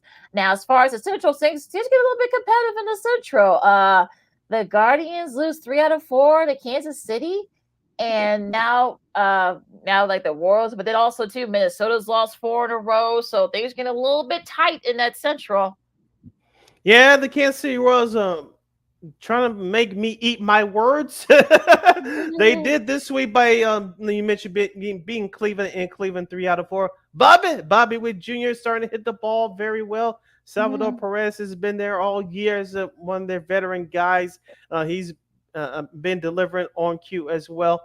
But on the flip side for Cleveland, Lakina, we talked about their pitching, which has been a nice surprise. They're starting to get hit now, even despite the injuries from early on in the year. But their offense has really taken a nosedive. I'm talking about the Guardians. Yeah, they really have, and I mean, they're off. You would think their offense would be like the thing that would help out their pitching, but the pitching's actually Which been it has okay. all year. Mm. Yeah, which is good. Which is good. The pitching has actually been pretty consistent. It's been the offense that's been kind of taking a little bit of a dip lately, and unfortunately, now you've got both. I know the Twins have lost 4 in a row, but they're still within striking distance. Now you have the Royals nipping at your heels, and I think they all do play each other within the next couple of weeks. So those next couple of weeks are going to be kind of like the telltale sign of who ends up getting the edge in that Central. Yeah, whoever gets hot and stays hot is going to win this division. I still believe in the Guardians. I think they'll turn it around. Of course, Jose Ramirez has to step back up and be that top 5 AL MVP candidate hitter that he is. Of course, you're talking about the Naylor brothers, both Josh and Bo Naylor. Josh is having a career year, so those two guys going to have to step in and step up and get that Guardians offense back on track.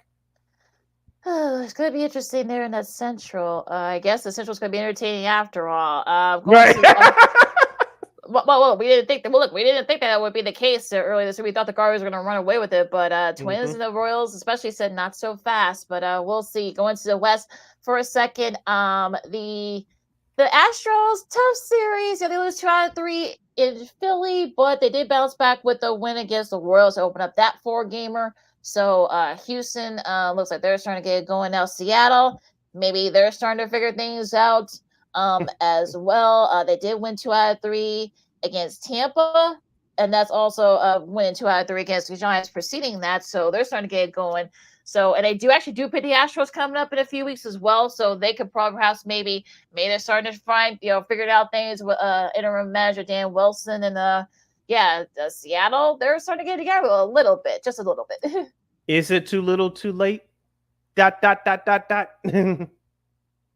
that's the number one question there. Going to the Central, a big win for the Phillies, down 4-0. They come back, and Nick Castellanos with a 2-run home run to help seal that win. And nothing weird happened. Nothing weird happened yesterday, so I thought that was a little bit odd. But they get that big win against the Braves after winning 2 out of 3 against Houston. So yeah, they put a little bit of distance there. Of course, they continue their series again, hoping to kind of like put a little bit of distance between themselves and the Braves in the NL East.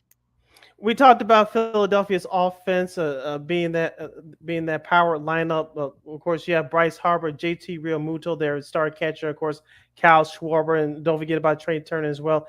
They definitely used that power last night to beat the Atlanta Braves. Can Atlanta sneak into the playoffs, Lakina? Yes, but as I said before, they can't afford any more injuries, and someone's going to have to step up in with their starting pitch. I know Chris Hill is back on track, but a couple of those veterans like Ronaldo Lopez, whenever he gets back healthy, and Charlie Morton, can he step up? I'm putting the pressure on him. Yeah, that's going to be the really main question there for the Phillies. The Mets, not so messy. Like I said, they got a big win against the Diamondbacks, winning that series 2 out of 3 after they finished up nicely that West Coast swing. Of course, they play the White Sox starting tonight. So, I think the Mets, as long as they don't do anything silly, I think the Mets should be okay there. Now, going to hopefully they got that bad taste out. They did get that bad taste out of their mouth yesterday. Yeah. I'm talking about the Mets. But I did watch that second game of that series, and Aaron Diaz gave up that grand slam to Corbin I Carroll. saw that, So, like you said, the Mets, that should be hopefully – if you're the White Sox, hopefully the Mets would take you lightly this weekend. But if you're the Mets, you're in the playoff chase. You can't afford to take anybody lightly right now. Even though the Cubs did gain some games, they're still 9.5 back. So Milwaukee, though they did get a nice win. I'm talking about Milwaukee did against the Giants, put a little dent in their wild card chance. I'm talking about the Giants. Now going into the West, the Dodgers, like they're starting to kind of figure things out a little bit. And I think if you're a Dodgers fan, you gotta be feeling pretty good about that. And with Mr. Shohei's dog Decoy. Playing a little bit there during that series against the Orioles.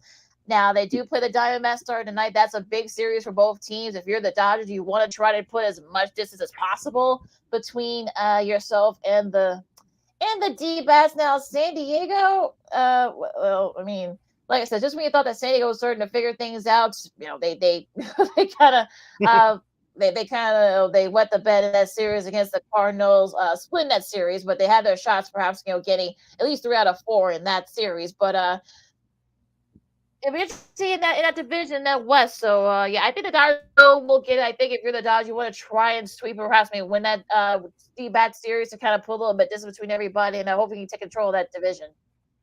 Yeah, congratulations. Speaking of the Dodgers, real quick, congratulations to Jason Hayward, who got released from the Dodgers a couple weeks ago. Now he's a new member of the Houston Astros. And real quickly, Keena, number 2, during last night's game, I believe it was last night's game for the Dodgers, they gave away 40,000 Shohei Ohtani bobbleheads, and many fans were waiting outside of Dodgers Stadium since 5:30 that morning. Would you do that for anybody's bobblehead?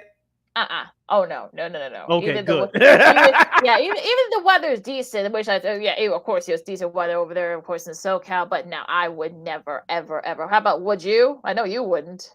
No, I know the Frank Thomas bobblehead giveaway is tomorrow, but I'm not waiting basically all day for it. Sorry, love you, Frank Thomas, but no. Even was a Michael Jordan one of a kind bobblehead, no.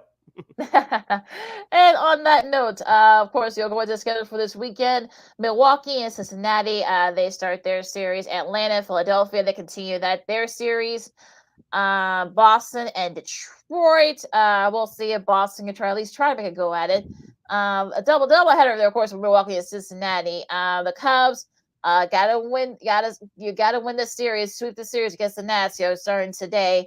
Apple TV Plus game here. You got the Padres and Tampa Bay at 5:30. St. Louis and the Yankees. In the Yankees, St. Louis and the Yankees. That should be an interesting series, as it usually is when those two teams play. Pittsburgh and Cleveland and Oakland and Texas. And rounding out your weekend schedule, Kansas City will continue their 4-game series on the road against Houston. Toronto will visit Minnesota, rematch of last year's wild card series. Baltimore will visit Colorado. And Lakina Seattle Mariners will take on the Anaheim Angels. That's the second game of tonight's Apple TV Plus regionalized doubleheader. And the Dodgers and the Diamondbacks will do battle from Arizona. Your Fox Saturday night baseball game of the week looks like this. Most of the country, I believe here in Chicago as well, will get Braves and Phillies, Atlanta and Philadelphia for those of you scoring at home. While the rest of you will view the Milwaukee Brewers at the Cincinnati Reds. Coverage begins tomorrow at 6 p.m. Central Standard Time, right in the middle of college football on Fox. And, of course, your Sunday schedule looks like this. For Roku TV, we will bring it up. The Dodgers and Diamondbacks, that's on Sunday at 3:10 p.m. Central Standard Time.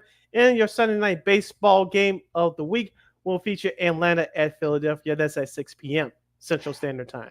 And just a special note here, we're not going to be on Monday. So these are your Monday series games. Some of these games are going to be starting on Monday. You got St. Louis and Milwaukee. You got the White Sox against Baltimore. Eloy, he's going to hit a home run. Now put him on the table. He might just do that. Cleveland and Kansas City. That should be a fun series. Houston and Cincinnati. You got the Dodgers continue their series, wrapping up the series against the Diamondbacks. Detroit and San Diego. Minnesota and Tampa Bay, they'll be finished up their series. You got Seattle and Oakland. There's no reason why they can't sweep that series. It's very, at least win the series. And you got Boston and the New York Mets on ESPN Plus. The Pirates and the Cubs, and you've got the Yankees and the Rangers. That should be an interesting series. Yeah, back to Red Sox and Mets, the rematch of the '86 World Series. Hopefully, no one will have the ball roll underneath their knees. God rest his soul. God rest his soul, Bill Buckner. God rest his soul. I'm just saying. Yeah. And that's your schedule for the Major League Baseball for this upcoming Labor Day extended weekend. Oh, also to Pittsburgh and the Cubs, they start their series on Tuesday. Let's see, is there anything else? Philadelphia and Toronto. That should be rematch of the '93 World Series. Yes. Where's Joe Carter? Maybe Mitch Williams may not want to see him. But and again, that is your schedule for this long Labor Day weekend in MLB. All right, we got to take our 2-2 break. Time out. We're going to give this segment to Lakina. I know we got some sports news to tell you. Coco Gauff wins her match today as we're doing this live at the U.S. Open. But most importantly, it's week 1 of college football. Yay! If you're Lakina, Deion Sanders and the Colorado Buffaloes made a statement last night. So did the University of Illinois.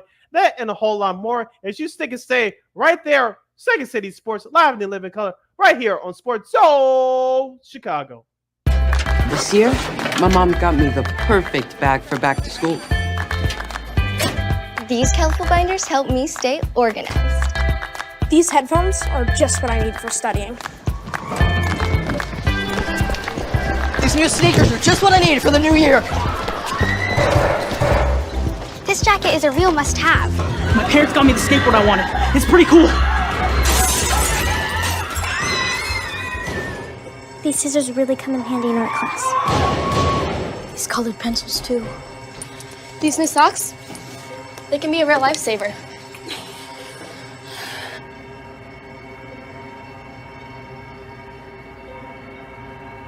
I finally got my own phone to stay in touch with my mom.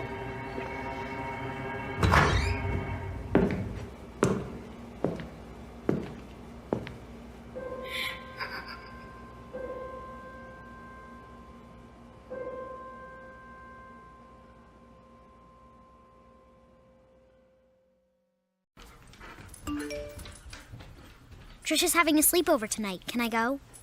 I wonder about Lucy's friends. What should I say? I know you're only 10, but one of these days a friend will offer you a drink. And alcohol at your age can lead to so many things. None of them good. So can I go to the sleepover? Lucy, I want you to promise me I something. finished my homework. Bigger promise. If there's any drinking, I want you to say, "No thanks, not my thing." Mom. I promise you, your real friends won't care.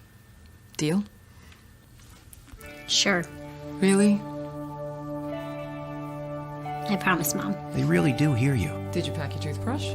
For tips on how to start the talk, visit underagedrinking.samhsa.gov, a public service message from the Substance Abuse and Mental Health Services Administration.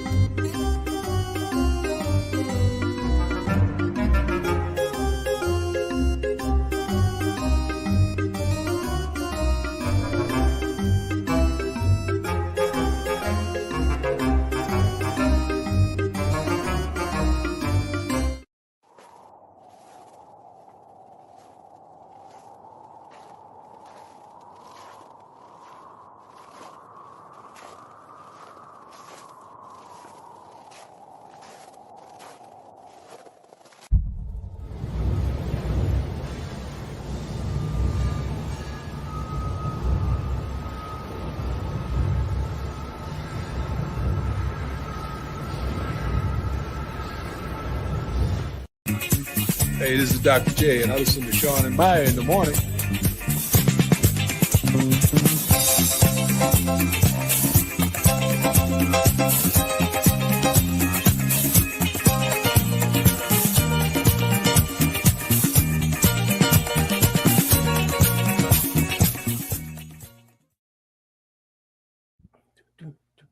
Welcome back to Second City Sports with the hashtag Friday Funny Edition. This is our last one for the month of August. We're live in living color right here on Sports Zone Chicago. I'm Sid, that's Lakina.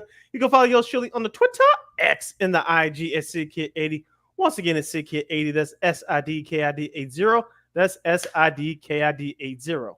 You can follow my Keenan McGee on the Twitter, X, and Kids McGee on the IG. And we have less than 25 minutes left of this extravaganza we call it Sports Talk Radio Show. If you have any questions or comments for us, you can hit us up at Sports Zone Chicago's Facebook page or at Sports Zone Chicago on YouTube. Type in those questions or comments in the comment section. Lakina will get them up on the screen for you. Yeah, I want to try to get this first and sort of like give this the time to kind of do it before we get into the fun stuff. Johnny Gaudreau, who of course is a star forward for the Columbus Blue Jackets, and his brother Matt, who was actually a pretty good hockey player in his own right, was playing back and forth in the AHL. Sadly, passed away late last night when they were both hit on a. They were both on bikes and they were hit by a drunk driver in New Jersey. They called him Johnny Hockey in that area in New Jersey. He played at Boston College, of course. He was a 10-year veteran in the NHL. And just a really great, not just a great player, but a really great guy, a pillar of the community. He was still doing a lot of community stuff over there in Jersey. I know he was doing a lot of stuff there. We got traded to Columbus a few years ago. And it was a tough news to wake up to this morning. And it kind of just hit you like a ton of bricks. And I will say this, and I'm gonna, lots of prayers because they were coming in, they were in town for their sister's wedding. It was actually supposed to have been today, as we speak. Now their sister and their parents and their family are going to be now planning funerals for him. And I'll say this: I don't care if you think you have a few drinks. There are many ways you can get home now. You've got call a friend who's a designated driver. Call a ride share. You got Uber and Lyft and all other stuff. And here's a thought: call a freaking cab. Okay. I don't know, would the laws need to be more like stringent when it comes to it, but this has been happening too much lately. It's very sickening. And just your occasional PSA for don't drink and drive, folks. Don't be stupid. I agree with everything you just said, Lakina. You just took the words right out of my mouth. We like to send our condolences and thoughts and prayers to the Gaudreau family and the NHL and the hockey community in general. But you echo the same sentiments that I was getting ready to say as right. I knew a couple close friends of mine that lost loved ones to drinking and driving. I've been against it ever since I was a teenager, and especially like you say in today's age where we always say that you want and need options, like you just listed right there. There's no excuse not to call a cab or Uber or Lyft or what have you. There's many ways to get home safely. To drive drunk, there's no excuse for it. Whether it is, unfortunately, it was the Gaudreau brothers or you or I, heaven forbid, or somebody else, drinking and driving doesn't go together. It makes no sense, and it was an unfortunate tragedy. I know, unfortunately, this is one of the leading causes of senseless deaths in the United States every year, and those things are prevented. Now, like I always say, Lakina, if you want to go to not to take this the wrong way, but if you want to harm yourself, or whether it's drinking and driving or whatnot, that's on you. But if innocent people like you and I and millions out there are just minding our business, having a good time, and you try to involve, if we have to get in the way of your senseless acts, that's not fair. It is no place for it. I have no tolerance for that. If you want to harm yourself or wreck your own life, that's your business. But don't involve the rest of us in your foolishness. I have zero tolerance for that. I totally agree with you. And I saw some people were saying, well, why were they outside on their bikes, late at night? Because they weren't that far from where they grew up. They were staying at their parents' houses. And Johnny with his wife. I don't know if Matthew was married, but Johnny and his wife and their kids. And that's not the point. Why was that guy, that jerk out there, driving drunk? Thank you. Don't you dare victim blame, as they say, or victim shame them for just wanting to, look, they knew that area better than you do. They probably know how it is at night, with the lights and stuff. Like, they know where to go, what not to do. Don't be a jackass and go over there like drinking and driving. Don't do that. Yeah, like I'll wrap it up by saying this. I don't care if it's 2:00 in the morning or 2:00 in the afternoon. That was a senseless tragedy that should have never happened. And it was not, I repeat, it was not the Gaudreau's fault. That's a fact.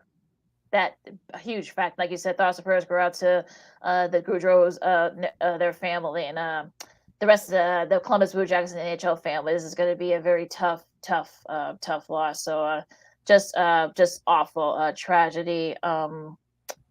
Well, it's hard to kind of transition from that, but we're gonna do that, and let's do. You want to do college football first? You want to do tennis first? Where do you want to go? Oh, let's do college football. All right, yeah, let's lighten up the mood here. We're both a little bit angry, so let's lighten the mood here. Let's talk about last night's games between North Dakota State and Colorado. A nice win for Colorado. Travis Hunter. I mean, what more can you say about him? Just a great performance there. Of course, Jared Sanders had a solid performance there last night. Excuse me. Yeah, you could probably say there were some couple of calls there late that kind of, because North Dakota State was right there, like when they got to the 3-yard line. Unfortunately, the time ran out on them, and there were some calls that maybe they probably could have, but the Buffaloes got a win, and I guess you can probably say that maybe. I don't know, but I guess you could say it's a good win, but you kind of say they probably should have lost that game. Talk about the Buffaloes, but but even still, I mean, it counts as a win, so it is what it is. Yeah, Colorado still needs to work on their running game. They didn't have it last year, and they didn't have it last night. You mentioned Shedeur Sanders looked good. Travis Hunter, he had 31 scouts from the NFL at the game scouting him last night. I'm just worried about him, how many snaps he's going to get on defense versus how many snaps he's going to get on offense. As you mentioned, he had 3 touchdowns last night. I think Colorado's defense is going to get better, but if you notice, again, especially early in that game, whenever the North Dakota State Bison went 3 wide or 4 wide, they always attacked the Buffalo's defense in the middle with that slot receiver, and that killed them the whole game. Along with Cam Miller, I don't know if he's going to find his way on the NFL roster in the future, but Colorado's going to have trouble with mobile quarterbacks. Cam Miller ran all over them last night. Yeah, he really did. He probably should have ran the ball a little bit more in that last drive. So maybe they probably could have had a chance perhaps maybe win that game for the Bison. So I'm sure they're gonna be kicking themselves over that. But again, nice win for Colorado regardless. And we'll see if they can at least get to a bowl game this year. That's gonna be really like the thing over there. The Fighting Mike Burgers, as we call them, Mizzou, no trouble with Murray State, 51-0. Utah, no trouble with Southern Utah. Kansas, again, no trouble with Lindenwood. North Carolina State got a little bit of a scare for Western Carolina, but they pulled it out. Rutgers and Howard. Interestingly enough, the Howard coach was not very pleased with Graciano running up the score on them, but I digress. No trouble with North Carolina A&T. Let's see here. Arkansas with a 70 burger against Arkansas Pine Bluff. Bobby Petrino sending a message there. Probably one of the best games of the night was the North Carolina Minnesota game.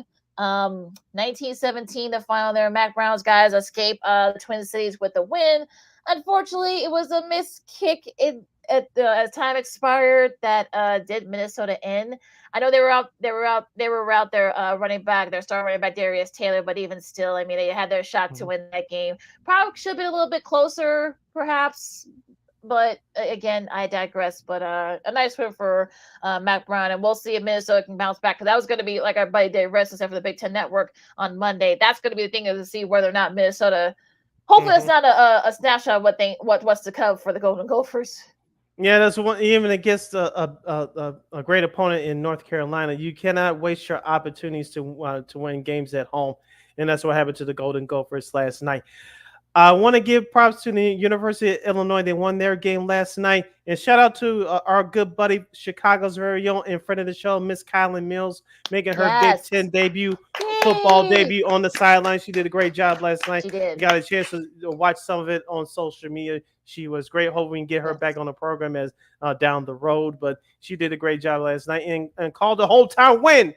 Yes, she did. I know. She was not to say that that she can't be she can't just show a little bias, but yeah, I'm sure she was happy that she got a chance to count. And Illinois took care of business against Eastern, do what they're supposed to do. Luke Allmeyer had 213 yards and 4 TDs, so big win there. And also too, Caden Fegan had 108 rushing yards and a TD there. So Illinois, I mean, they got some tough ones in the middle of the season, but it is tough for them to perhaps maybe win in 9 games, to perhaps maybe go back to a bowl game this year. But a really good start for them. They looked really good against Eastern. Yeah, so the third year of Brett Bielema's regime down there in Illinois is off to a great start. Now let's get into some games for tonight. I just have one from the top 25 schedule. Temple will take on number 16 Oklahoma. That's at 6 p.m. Central Standard Time on ESPN Oklahoma. I believe they are favored. The total on that is 57.5. I'm taking Oklahoma big in this one. Yeah, I mean, yeah, I think you can safely say that. Yeah, take the over on that one. No, Temple, when Matt Rule if Matt Rule was still there, I would give him the shot to take the under. But unfortunately, he's not, and of course, they've been kind of it takes some steps back in recent years, unfortunately. So yeah, definitely take the over there. That game will be on ESPN. Army hosts Lehigh. Our buddy, a friend of the show, Randy Cross, will be calling that game on CBS Sports Network. Check that out. Michigan State hosts Florida Atlantic. That'll be on BTN. TCU and Stanford. You got the Big 12 versus the ACC. Western Michigan and Wisconsin. I'll be on FS1 as well at 8 o'clock tonight. All right, now let's get into tomorrow's schedule for week 1 of college football. Starting with the early games, these will be 11 a.m. Central Standard Time starts. Number 14, Clemson will play number 1, Georgia in the Aflac kickoff. Georgia is favored by 11.5. Gonna be interesting to see how Georgia looks. I mean, Georgia looked really good in the Orange Bowl. So Clemson finished up strong last year. So 11.5 might be a little high, but yeah, it should be an entertaining one nonetheless. But so yeah, it'll be in Atlanta. So I'm sure that place is gonna be rocking. Yeah, and 11 o'clock on Fox 32, locally here in Chicago and nationally on Fox. Number 8, Penn State, the Nittany Lions will travel to Morgantown, West Virginia to take on the West Virginia Mountaineers. Penn State is favored by 7.5. I'm taking Penn State as the easy one for me. Yeah, they played each other a lot way back when. I'm glad they're getting that rivalry back up. So Penn State and West Virginia, that should be a fun one. Penn State beat them last year at Penn State. Yeah, they're a little bit of scare, but they were able to pull away late. Iowa, hopefully they'll score more than 10 points this season. Against Illinois State, that will be on BTN at 11 a.m. Yeah, number 15, Tennessee will host Chattanooga on the SEC Network. These are the early afternoon games. Number 2, Ohio State will host Akron in the Battle of Ohio. That's at 2:30 p.m. Central Standard Time on CBS. I think this one could interest our good friend Miss Christine, the Queen Manica. She'll be back with us next week. South Dakota State, they'll travel to Stillwater, Oklahoma, and also face the number 17 ranked OK State Cowboys. The Jackrabbits and Stillwater. That should be an interesting matchup. I would say take the under on that because South Dakota State's actually a pretty solid FCS program. So yeah, I'm sure they'll give the Cowboys all they can handle. Should be a fun one on ESPN Plus. Wazoo, our girl Kelly Anderson will be interested in this game. They host Portland State. That'll be on the CW network. So WGN here in Chicago. Check out what your CW affiliate is here in Chicago. Texas and Colorado State. They host Colorado State at 2:30. Miami and Florida, 2:30 on ABC. That should be interesting. No, you. Our buddy Jared Payton from WGN Sports. I'm sure he's got big interest in this game as well. Florida.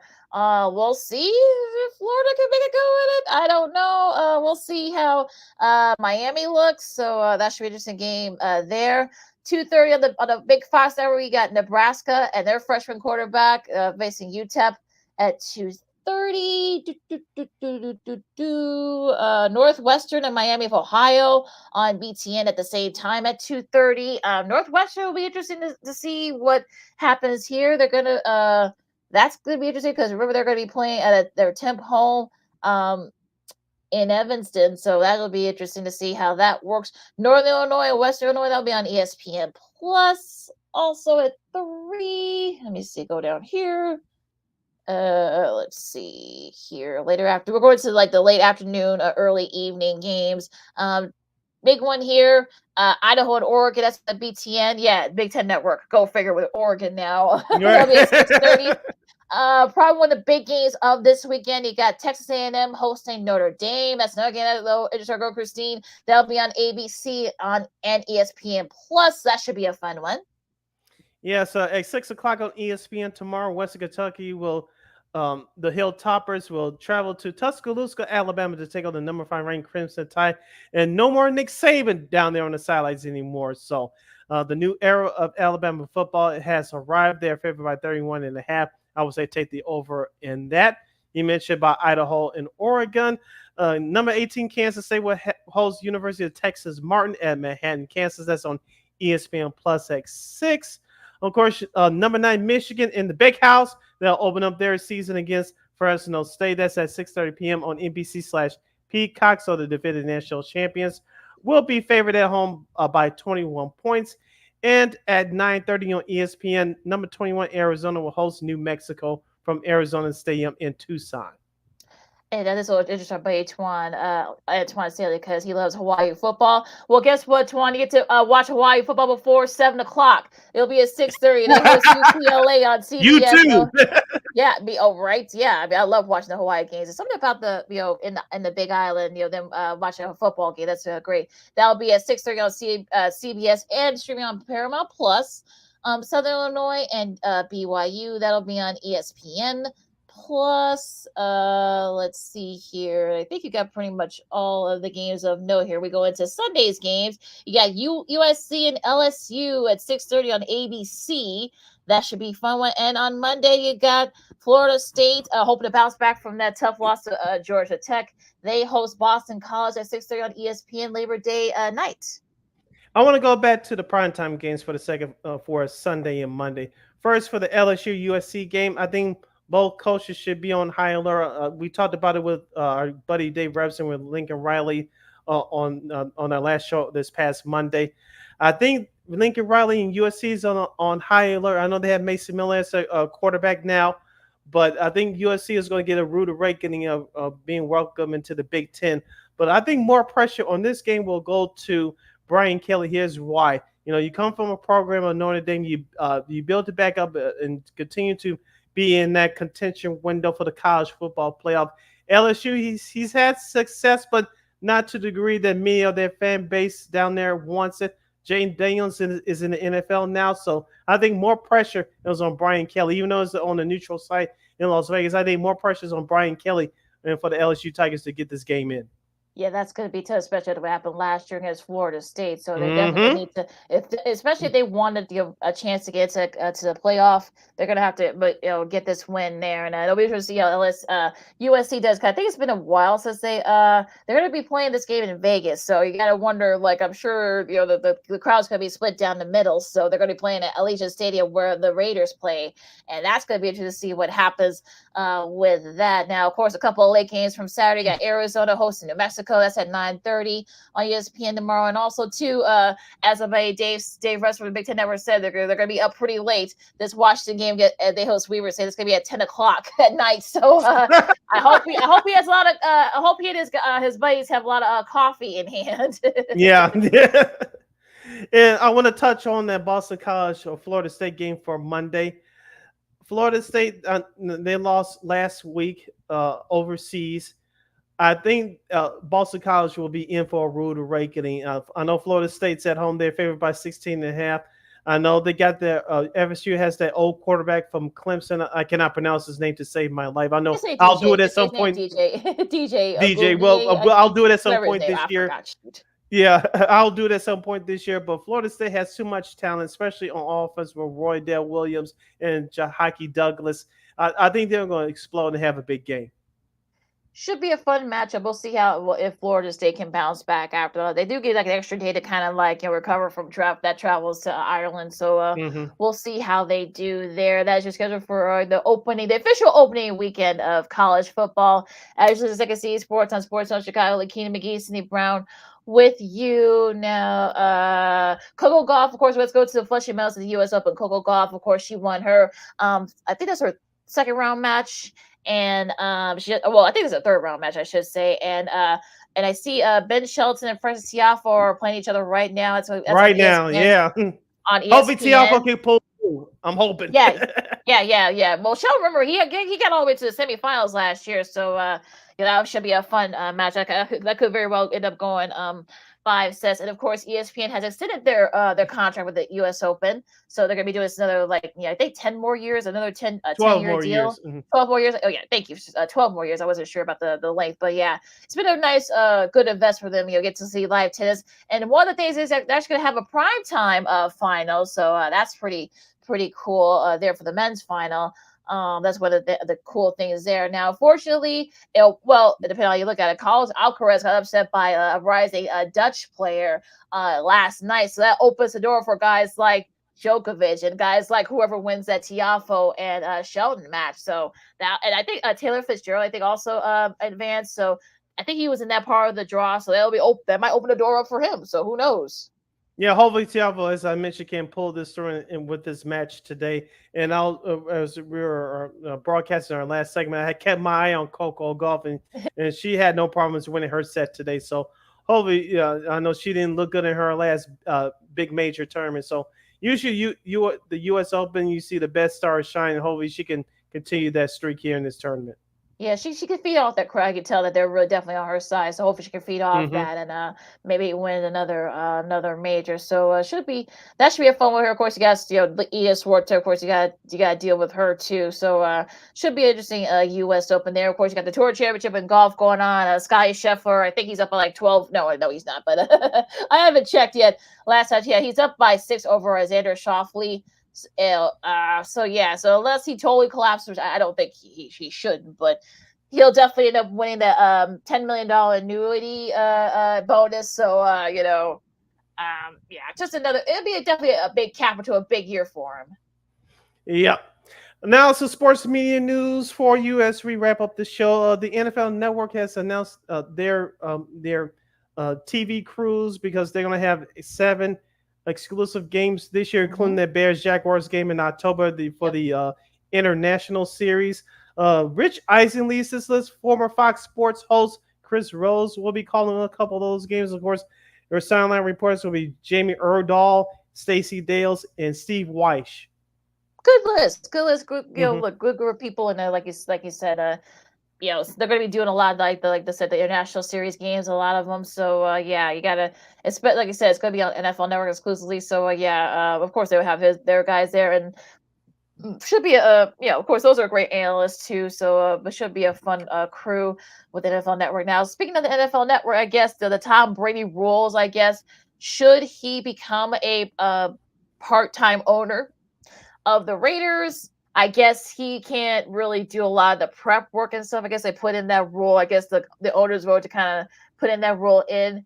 But I kind of feel like that's kind of keeping him from doing his job. So I don't understand what's the point here. It's not like I doubt he's gonna copy something and tell Pierce about it. I don't think he's gonna do that. So what is the point of that? But I digress. I know conflict of interest, but still don't have him call. Yeah, I doubt they're gonna take Raiders games. I doubt they're gonna be doing any Raiders games. So whatever, who cares? Right. So I find this story to be very interesting and weird because, like you said, it's a conflict of interest, and will Brady really go out of his way to give secrets away to the teams that they covered that week? I just find it to be baffling beyond this point. Yeah, maybe I'm missing something that we don't see, but I just find it to be a waste of time and baffling at this point. Yeah, I'm sure they're gonna work it out because look, you get a chance to, if you're a young quarterback like Jane Daniels, who we're doing it week 1 for the Commanders against the Cowboys, and even Dak too to some extent. Caleb Williams, if they do Bears games, I mean, they will do their first Bears game. Not to interrupt, the Brady will do his first Bears game at the end of the month. In September when the Bears host the Rams. Yeah, I remember. Yeah, that'll be his first Bears game. Yeah. So so that means you're telling us that Caleb Williams can't talk to him, or even Matt Stafford. You're kind of more an opportunity for a lot of these young guys to learn from one of the all-time greats. But again, I digress. Yeah. So also too, Chris Haynes is leaving TNT Sports. I think he'll still have his writing job, but as far as TV is concerned, he's leaving TNT, so you won't be seeing him roaming the sidelines for this upcoming 2024-2025 season. I know that many of the players respect him and like him, but he's going to be MIA as far as your TV is concerned for this upcoming year. I found that to be a shocker. Yeah, it could be going to, maybe he might end up going to NBC, maybe for their NBA coverage. That's a good move for them. That'll be a good move for them. Because like you said, the players and the coaches really respect him, and the players really admire him. He's broken a lot of news, NBA news, so it's gonna be weird that not seeing him there on the sidelines for that last lame duck year, or whatever happens with that lawsuit with Warner Bros. Discovery and the NBA. But we'll see what happens there. And our buddy Mark Grody, of course, he's been doing from the Score. He's been doing a lot of the afternoons the last couple of days. I'm hoping he gets the job. 'Cause I think he really deserves it. He's earned the opportunity, and I'm sure they're going to want to put somebody in place before the Bears season starts. So I don't know if they want to get the marketing stuff going too for the Bears season. So we'll see. Maybe they'll do a rotating thing with him and maybe Anthony Herron, maybe or the buddy Marshall Harris. We'll see. Yeah, we'll see what happens with 670 the score. Back to the NFL Network, they hired three former players turned analysts, coaches and analysts turn analysts for this upcoming season. It includes Manti Te'o, former Bear and NFL head coach Ron Rivera, and Isaiah Stanback, I should say. Yes, I think Steinbach. I think that's how you say his name. I think that's Stanback. Stanback. I think that's how you say his name. But yeah, I've actually heard Manti do a couple of He's been in a couple of podcasts. Yes, he's very smart. We know Chico Rivera from his days here in Chicago. We know he's a very smart and very football educated guy. So yeah, a good list of people that is joining the NFL Network. Yeah. I thought I had some other news here that I'm looking for right now. We're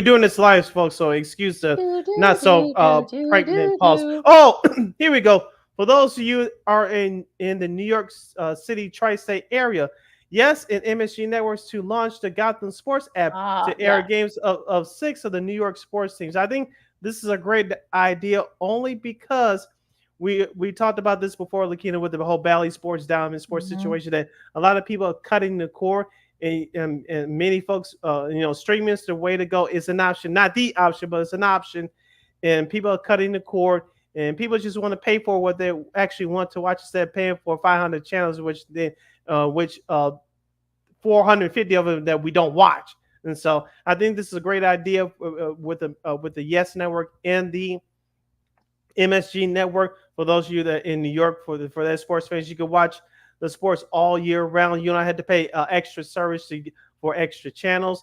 And I wanted to bring this back home to Chicago again. Do you think this will be an option for that new sports network going forward? Cable a la carte from back in the day. That's basically what this is. That's basically what this is. It's basically cable a la carte. Basically, all you do it for streaming. So exactly. Yeah.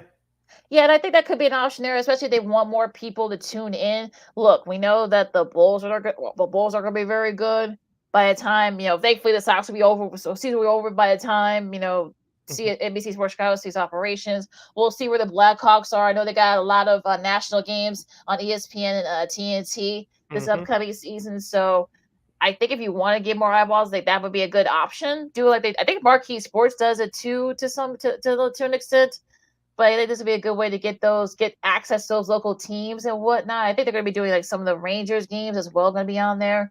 So yeah, I think that's going to be a good option. I wouldn't be surprised if more teams, not just here in Chicago, but other teams around the country follow suit on this.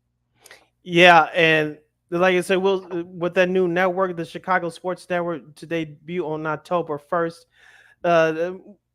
I heard Lawrence. I don't know. Real quick, I'll discuss this real quick. I don't know if you heard Lawrence Holmes' latest podcast, The House of L. You can check it out here on YouTube. Just type it in your search engine box right if you're watching us on YouTube. And he went into the details about the NBC Sports Chicago shutting down at the end of next month and the challenges of the new network that the CHSN is going to face. And as we said before, Lakini, we'll say it again. If not now, at least by the beginning of the year in 2025, if you don't have any Bears/NFL content on your channel, you're going to have a problem. That's why Dave Weinstead is over at Marquee Sports for this season.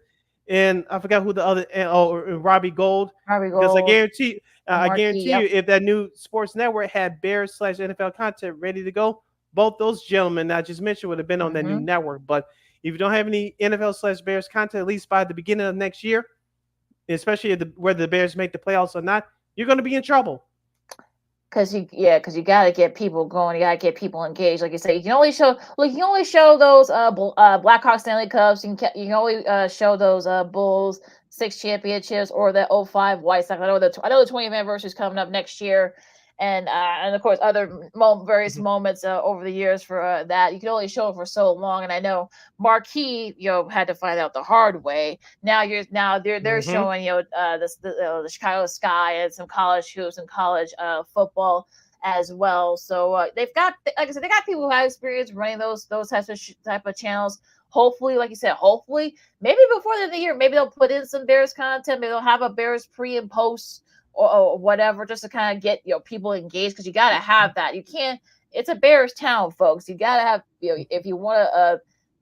In this marketplace, you got to keep people engaged. You got to have some Bears and or NFL content, because if not, your station's going to be in trouble before it even starts.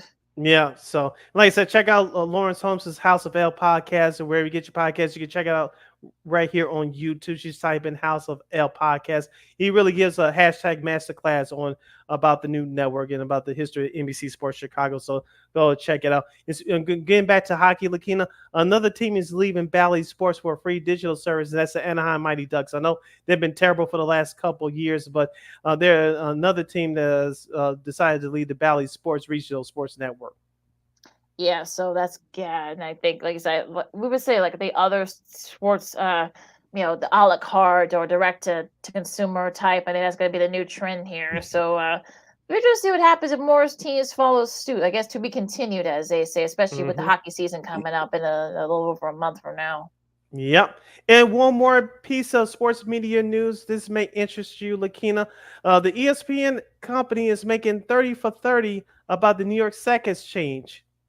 Oh yeah, with Joe Klecko and Mark Gastineau and those guys. That should be and unfortunately, Mr. Gastineau's hasn't been the best of health lately. So hopefully he'll be feeling up to do his interviews. I know Klecko. He'll go on for days, I'm sure, talking about that. Yeah. And, that should be a fun one. The A's, that was one of the few bright spots for the Jets, was that sack exchange. They kept him in a lot of games, so that should be a fun one there. And most people forget about this, Lakina. And I saw this when I was a child, but until I believe 1984, you correct me on the year, but during that first decade, almost decade and a half, they played in the old New York Mets Stadium, Shea Stadium. Mm-hmm. They did. The same, they played the same as the Mets. So up in Queens. Yep, right up there. So they had to deal with that weird turf, I guess. So they had to play in those weird conditions. But that sack exchange, I'm glad they're finally getting their due, because I just don't think they get their due, because again they didn't win much. They didn't win much, so hopefully this will give people a chance. We got Joe Klecko in the Hall of Fame, a couple of years ago. Hopefully we can get Gastineau and those other guys in there too. So I know it was only for like 3 years, 3 or 4 years those folks were, but even still, they made football fun to watch up there in Queens. So the first teams. Yeah.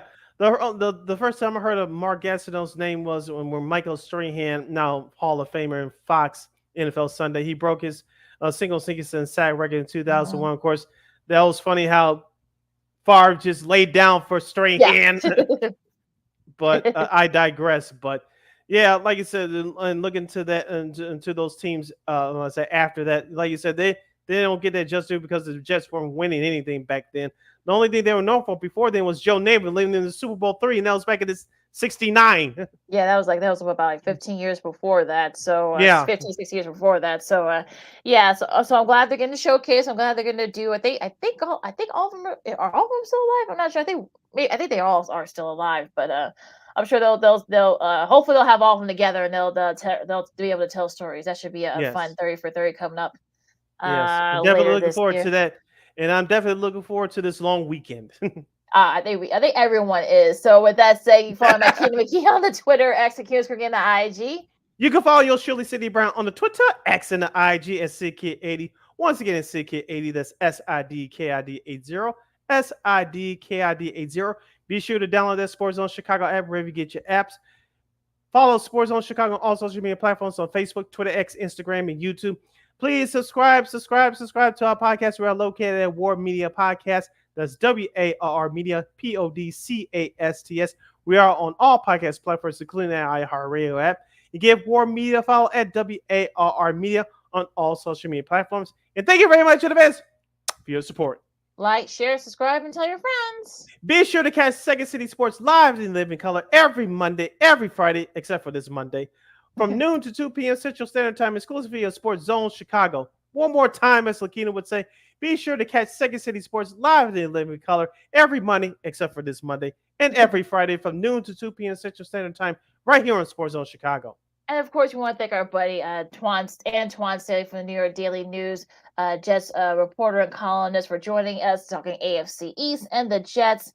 And of course, you can catch Sports on Chicago anytime, anywhere to get a replay of that interview and so much more on Roku TV. If you get the Roku TV app, wherever you get your apps on your app store, type in Sports on Chicago. You can get replays of our show, Sean and Maya, the Smoke Fellows, and so much more. And of course, you can get Sports on Chicago anytime, anywhere on Roku TV. And you know we will provide. Just a quick note, though, a tough loss for the Sky, hoping to bounce back. Is their last meeting against Caleb Clark and the Indiana Fever coming up tonight on Ion. If you have Ion, check a look, listen for what channel your Ion channel is in your area. It's part of a regional action here in Chicago, so check it out for because I think they're right outside the playoff chase. So hopefully we can get it back going, because it had a tough loss against Connecticut a couple of days ago. I think that game is here in Chicago, correct? Yep. Yeah, for those of you going to the game at Wintrust, get there early.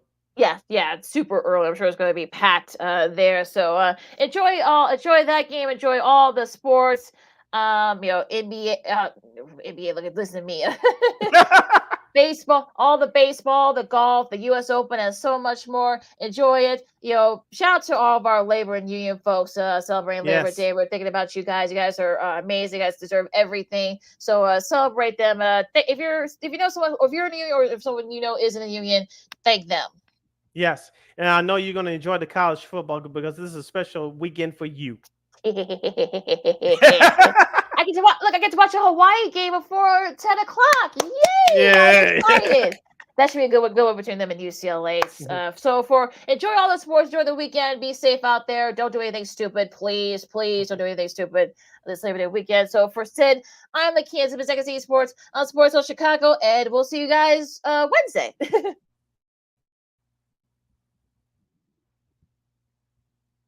Go Bears, go Sox, whatever. Holla! Holla!